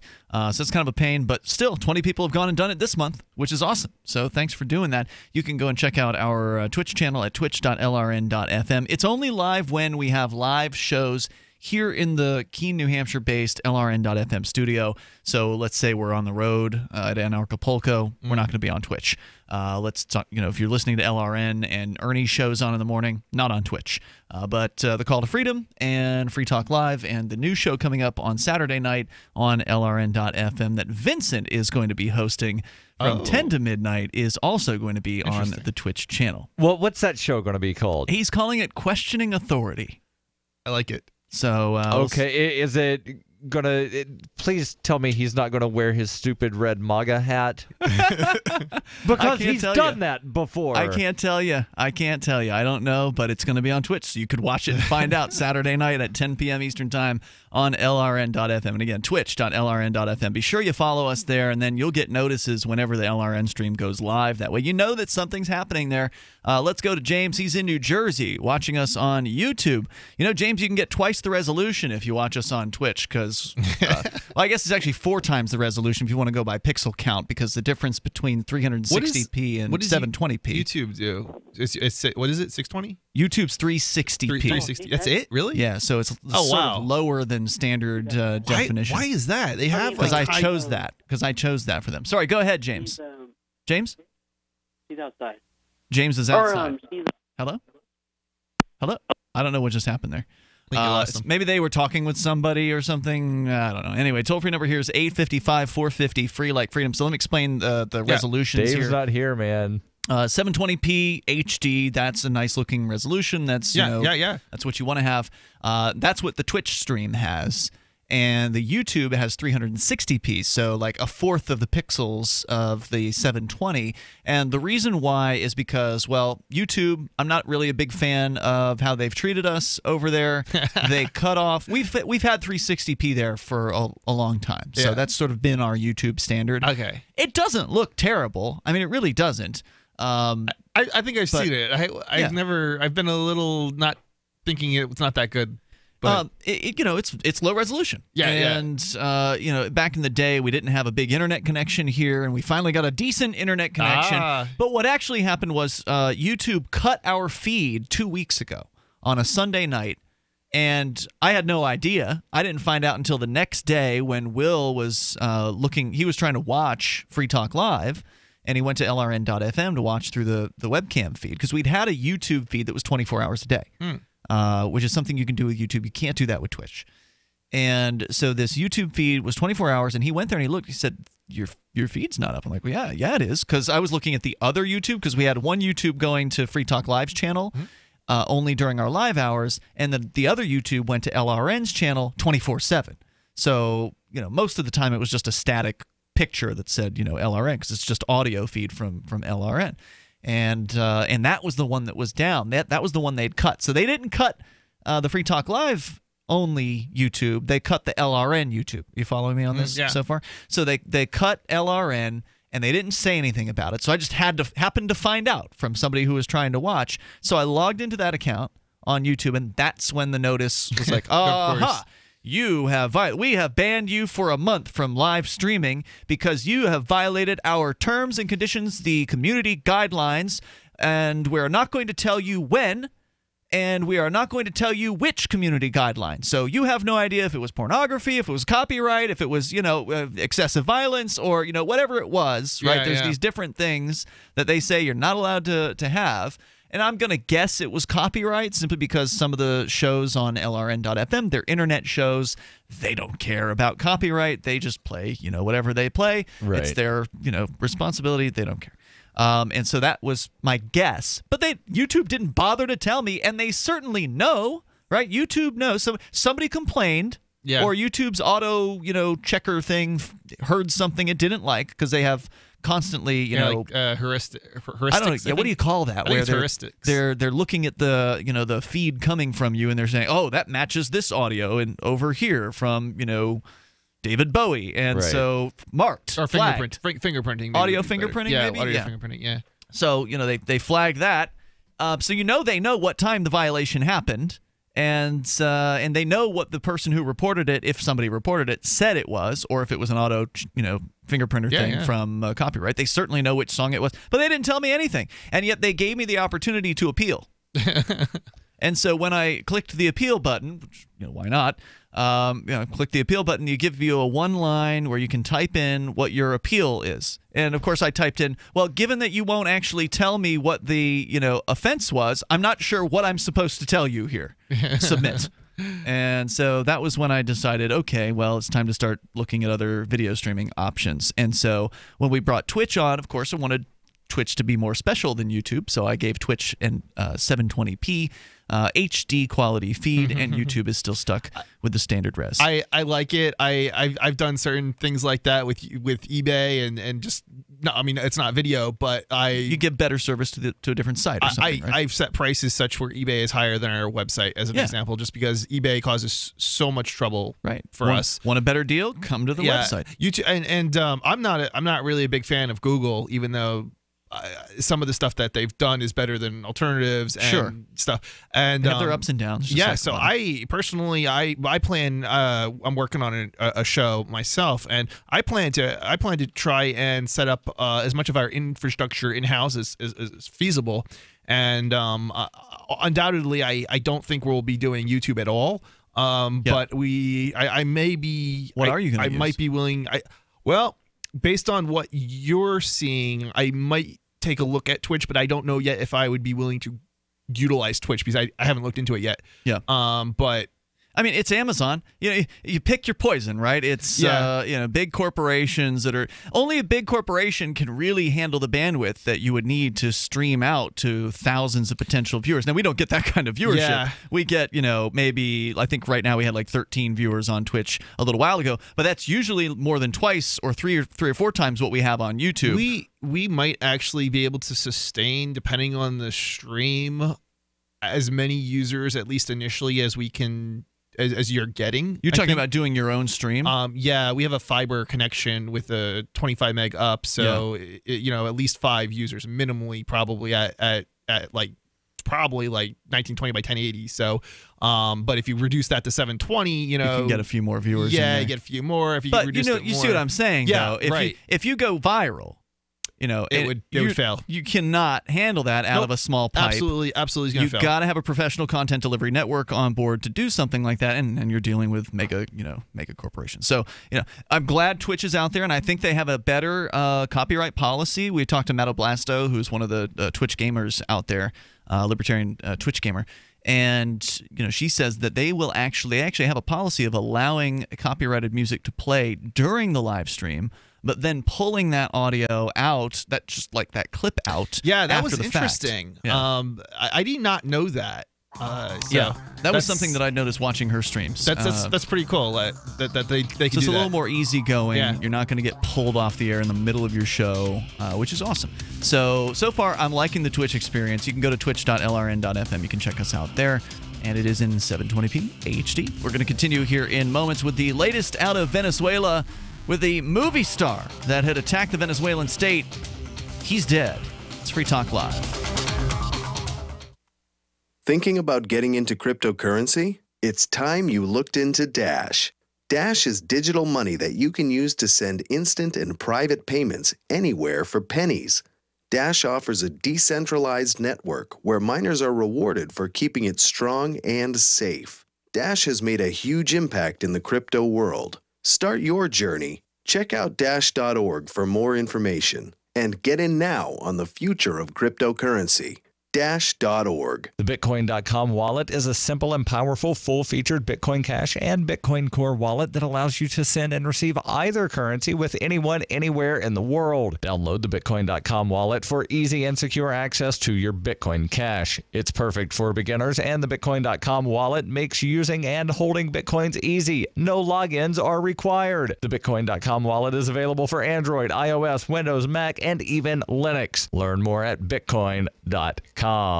Here's a special message for those of you who owe the IRS at least $10,000 or more in back taxes. The IRS has special programs in place that could eliminate or reduce your tax debt by thousands of dollars. Call the Federal Tax Management Helpline that has been set up for you, 800-503-8625. Stop the wage garnishments, levies, and tax liens now. Once you've qualified and enrolled, the IRS will stop all the collection activities against you. These unique programs have been allocated to help the economy and significantly reduce or eliminate your tax burden. The IRS is currently accepting reduced settlements and other favorable programs. You may qualify for substantial savings, so get the help you need. If you owe more than $10,000 in taxes, call for free information and to see if you qualify. Take down the number now for the Federal Tax Management Hotline, 800-503-8625. That's 800-503-8625. 800-503-8625.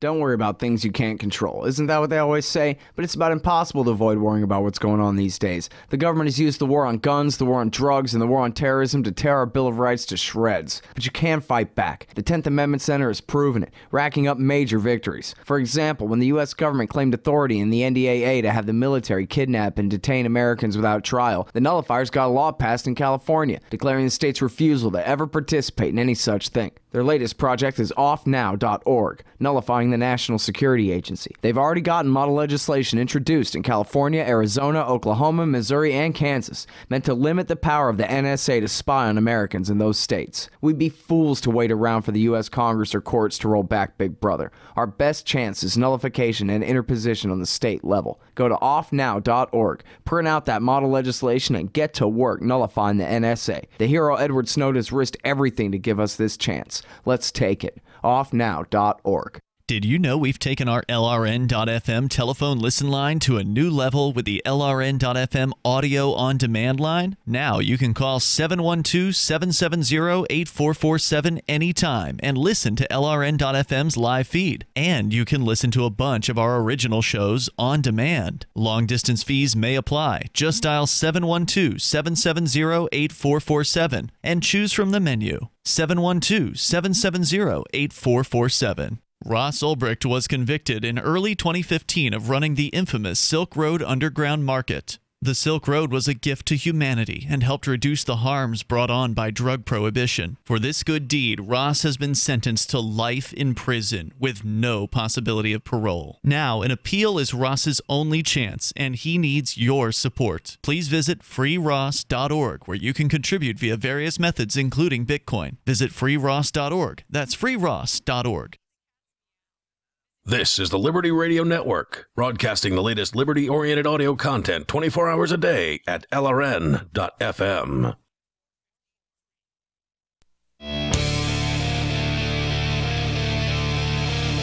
This is Free Talk Live, and of course you can bring up whatever you want here. The toll-free number is 855-450, free like freedom. That's 855-450-3733. With you tonight, Ian here.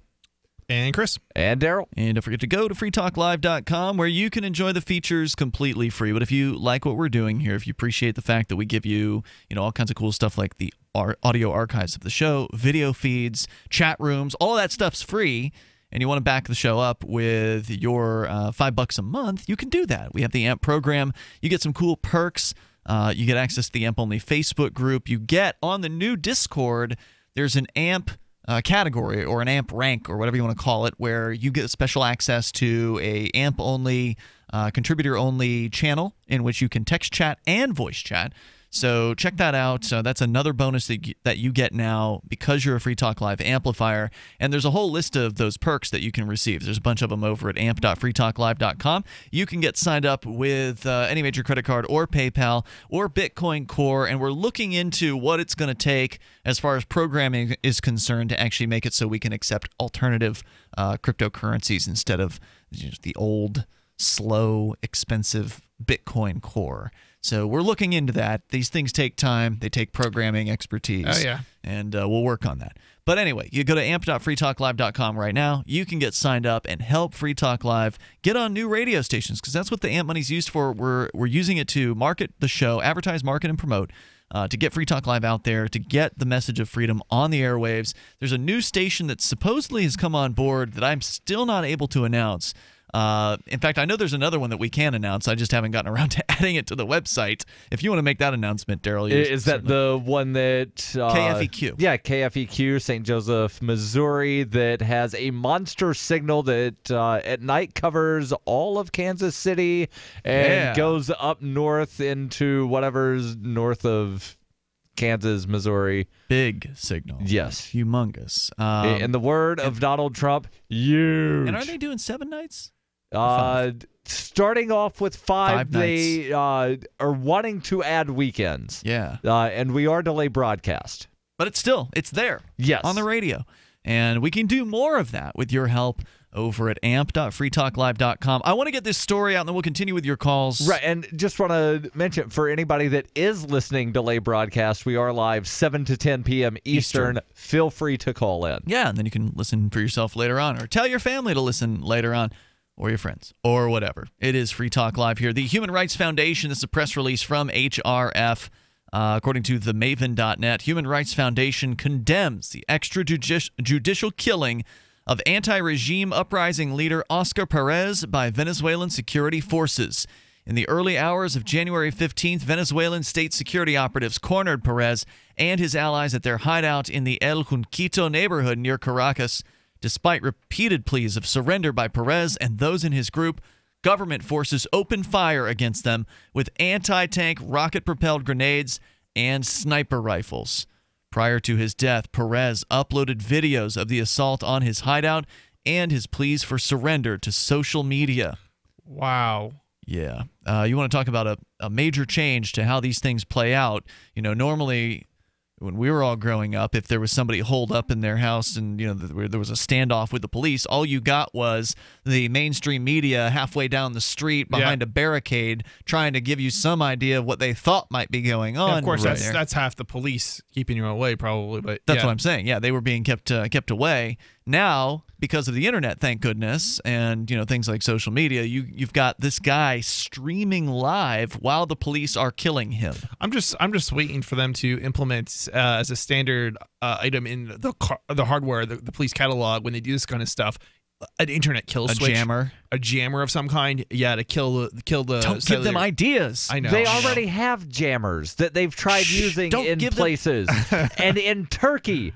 There were people that set something, I think it was like 8.8.8.8 that was Google IP address. Some kind of code that got around all the jammers, and they were just spray painting this code all over the place to where the protesters had a way to communicate with each other and actually post on Twitter to let people know what the hell was going on. 8.8.8.8 is Google DNS, I believe. Yeah, it is. Yeah, so that's what that is. Perez was uploading videos. He's a former police inspector who called for an uprising against the Maduro regime in 2017. He was reported dead by CNN, and a leaked photo of his dead body was circulating on Twitter. They do link to that here. Quote, when Hugo Chavez orchestrated a bloody failed coup d'etat in 1992, he was treated with dignity and due process by a democratic government that sentenced him to prison and then later granted him a presidential pardon and even allowed him to run for president. Today, the Chavista regime has executed an alleged coup leader who has not killed anyone. If any further proof was required that Nicolas Maduro is a ruthless dictator, this is it, said Human Rights Foundation President Thor Halvorsen. Quote, the extrajudicial execution of Oscar Perez demonstrates that the Maduro regime's complete lack of honor and mercy. Perez took up arms against Venezuela's dictatorship, and although this is a choice that HRF categorically rejects, there is no doubt he deserved due process and respect for his fundamental rights, unquote. Oscar Perez was a thorn in the side of the regime after he stole a police helicopter.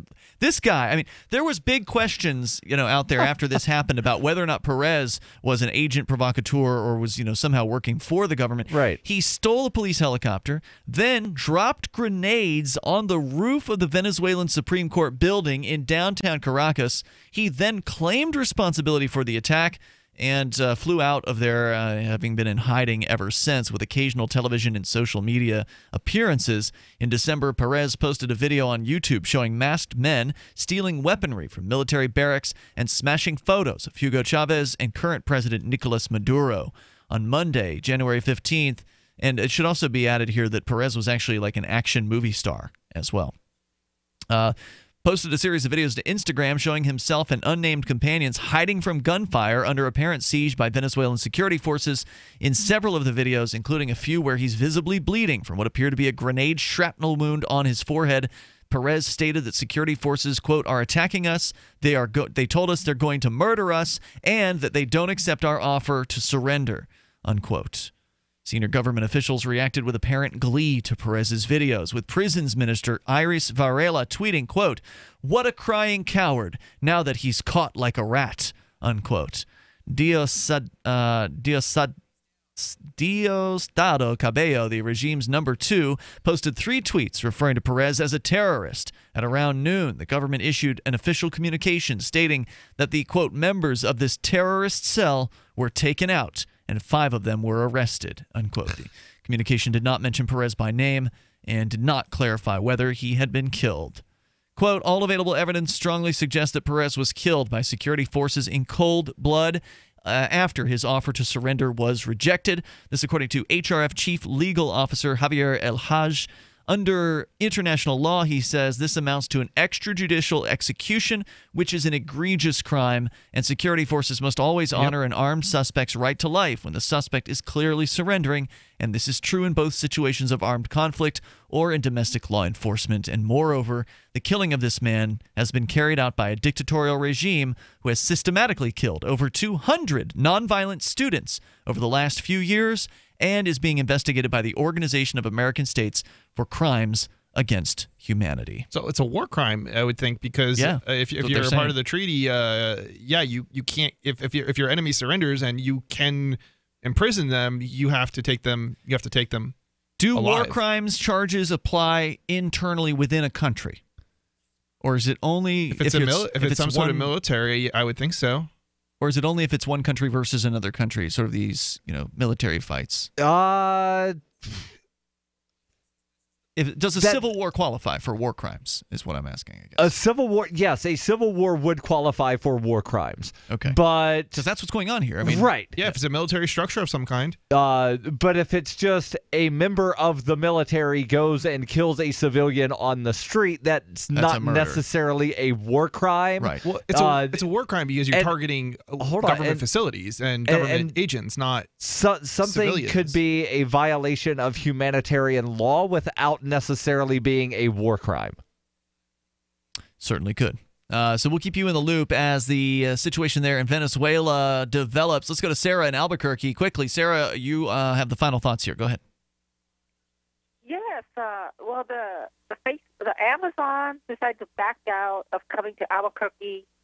Are you surprised? We only had like 75 murders here in Albuquerque. Why would they want to come up and set Maybe up they heard that New Mexico wants to impose a sales tax on the people of New Mexico, and they decided they didn't want to be part of that, Sarah. Thank you for the call tonight. And it's not that Amazon backed out of going to Albuquerque. Albuquerque was not named one of the finalists for the headquarters. Means you didn't even get picked in the first place, Sarah. New Hampshire also did not get picked. Oh, poo. All right, well, we'll see you tomorrow night online. In the meantime, you can join us over at freetalklive.com. Check out Darryl's site, libertylobby.info, for the latest on what he's been up to in the last couple of weeks.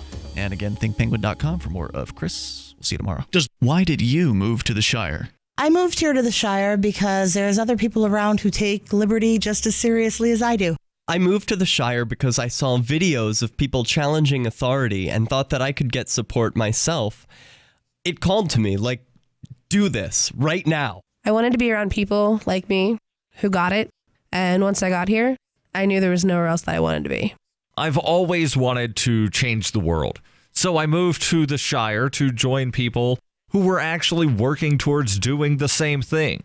The people here are awesome, loving, and positive. It was for the adventure and for the feeling of something important is happening here. And I just wanted to come to sort of be part of that. Visit ShireSociety.com to read and sign the Shire Society Declaration and learn the reasons why, if you love liberty, you should immigrate to the Shire. Plus, add yourself to the Shire map at ShireSociety.com. That's ShireSociety.com.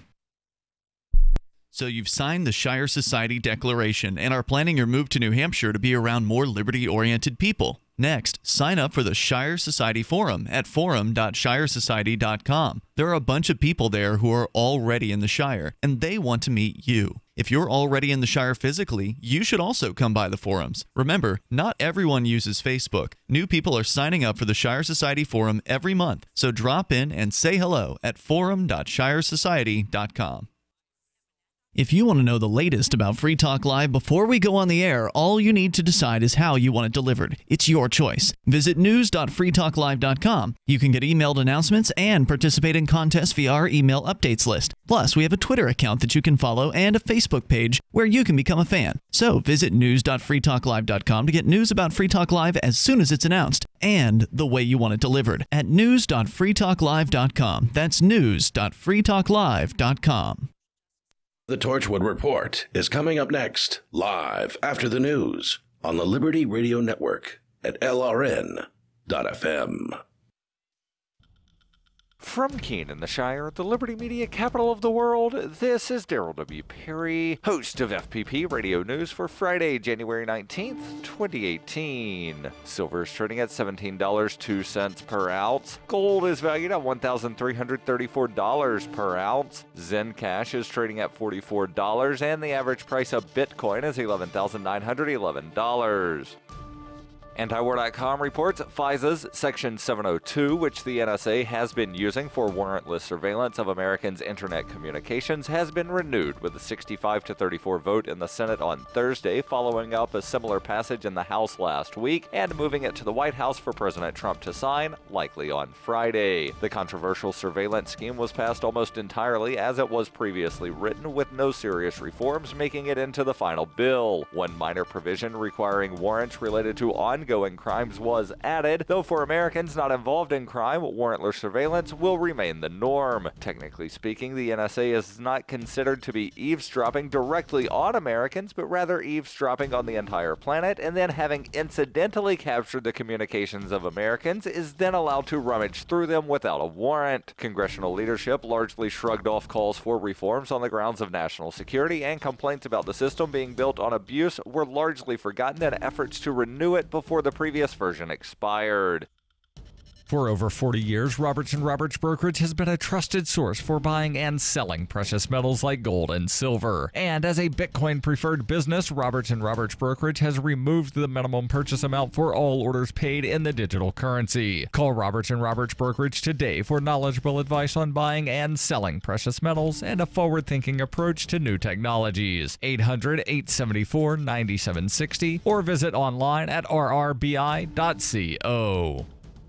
UPI reports prosecutors dropped charges Thursday against more than 100 protesters arrested during the presidential inauguration, according to court documents. The U.S. Attorney's Office in the District of Columbia made the decision to drop the mostly felony charges after 6 defendants were found not guilty last month. Prosecutors are continuing cases against 59 defendants. The U.S. Attorney's Office said they were dropping the 129 cases so that it can focus its efforts on the smaller core group whom they believe is most responsible for the destruction and violence that took took place on Inauguration Day. Called out for individual acts of vandalism, violence, and destruction, prosecutors alleged that the protesters engaged in black bloc tactics on January 20th of last year during President Donald Trump's swearing in, causing damage to vehicles and property. 6 police officers were also hurt during the riots as they exchanged flashbang explosives with protesters hurling rocks and firecrackers at them. They said the protest resulted in more than $100,000 in damages across Washington, D.C. You can support FPP Radio by joining the Fans program. To learn more or to join the Fans program, visit fans.fppradio.com. That's fans.fppradio.com. Reuters reports the U.S. Supreme Court on Thursday blocked a lower court's order for North Carolina to rework its congressional map because Republicans violated the Constitution by drawing electoral districts intended to maximize their party's chances of winning. The conservative majority court granted a bid by Republican legislators in North Carolina to suspend the January 9th order by a federal court appeal in Greensboro that gave the Republican-controlled General Assembly until January 24th to come up with a new map for U.S. House of Representatives districts. 2 liberal justices, Ruth Bader Ginsburg and Sonia Sotomayor, objected to the High Court's actions. The Supreme Court's decision to stay the order reduces the chances that the current district lines will be altered ahead of the November midterm congressional elections. The court offered no reason for its decision. The 3-judge panel ruled that the Republican-drawn districts violated the U.S. Constitution's guarantee of equal protection under the law by intentionally hobbling the electoral strength of non-Republican voters. 2 of the 3 judges also said the plan ran afoul of the Constitution's First Amendment by discriminating based on political belief and association. Those judges on Tuesday refused to put the ruling on hold. North Carolina's congressional maps were challenged in 2 lawsuits by more than 24 Democratic voters, the North Carolina Democratic Party, and other groups. Under current North Carolina congressional boundaries, Republicans won 10 of the 13 House districts in 2016, despite getting just 53% of the statewide vote. The U.S. Supreme Court is currently examining 2 other cases from Wisconsin and Maryland involving claims that electoral districts were manipulated to keep the majority party in power in a manner that violated voters' constitutional rights. That practice is called partisan gerrymandering. This has been FPP Radio News. Online at fppradio.com. On June 4th, 1919, a group of bold, passionate men took it upon themselves to pass the Women's Suffrage Act, finally granting women the right to vote that they were too frail and helpless to achieve on their own. Having long watched women struggle to stand up for their right to choose elected officials, the strong and capable men decided to intercede and aid their weak female counterparts. And on June 6, 1972, David Bowie's release of his concept album, The Rise and Fall of Ziggy Stardust, kick-started the glam rock genre and led to such spin-off trends as glam medicine, glam sports, and glamcatecture, all culminating in the 1976 presidential glam election. And that was what happened this week in history. In the words of French King John II, history will forever remember the great names of Alexander and Napoleon and Washington. But what about me, John II of France? I did stuff too. This is the Onion News Network.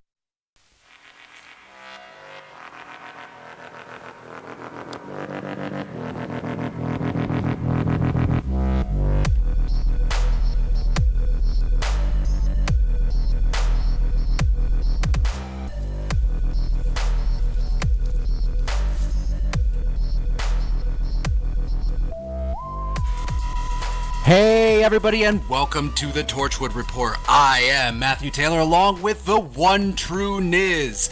And today is January 19th, 2018, and we have got a great one in store for you today. But before we jump into that, as always, I'm going to kick it over to Niz with our weekly announcement.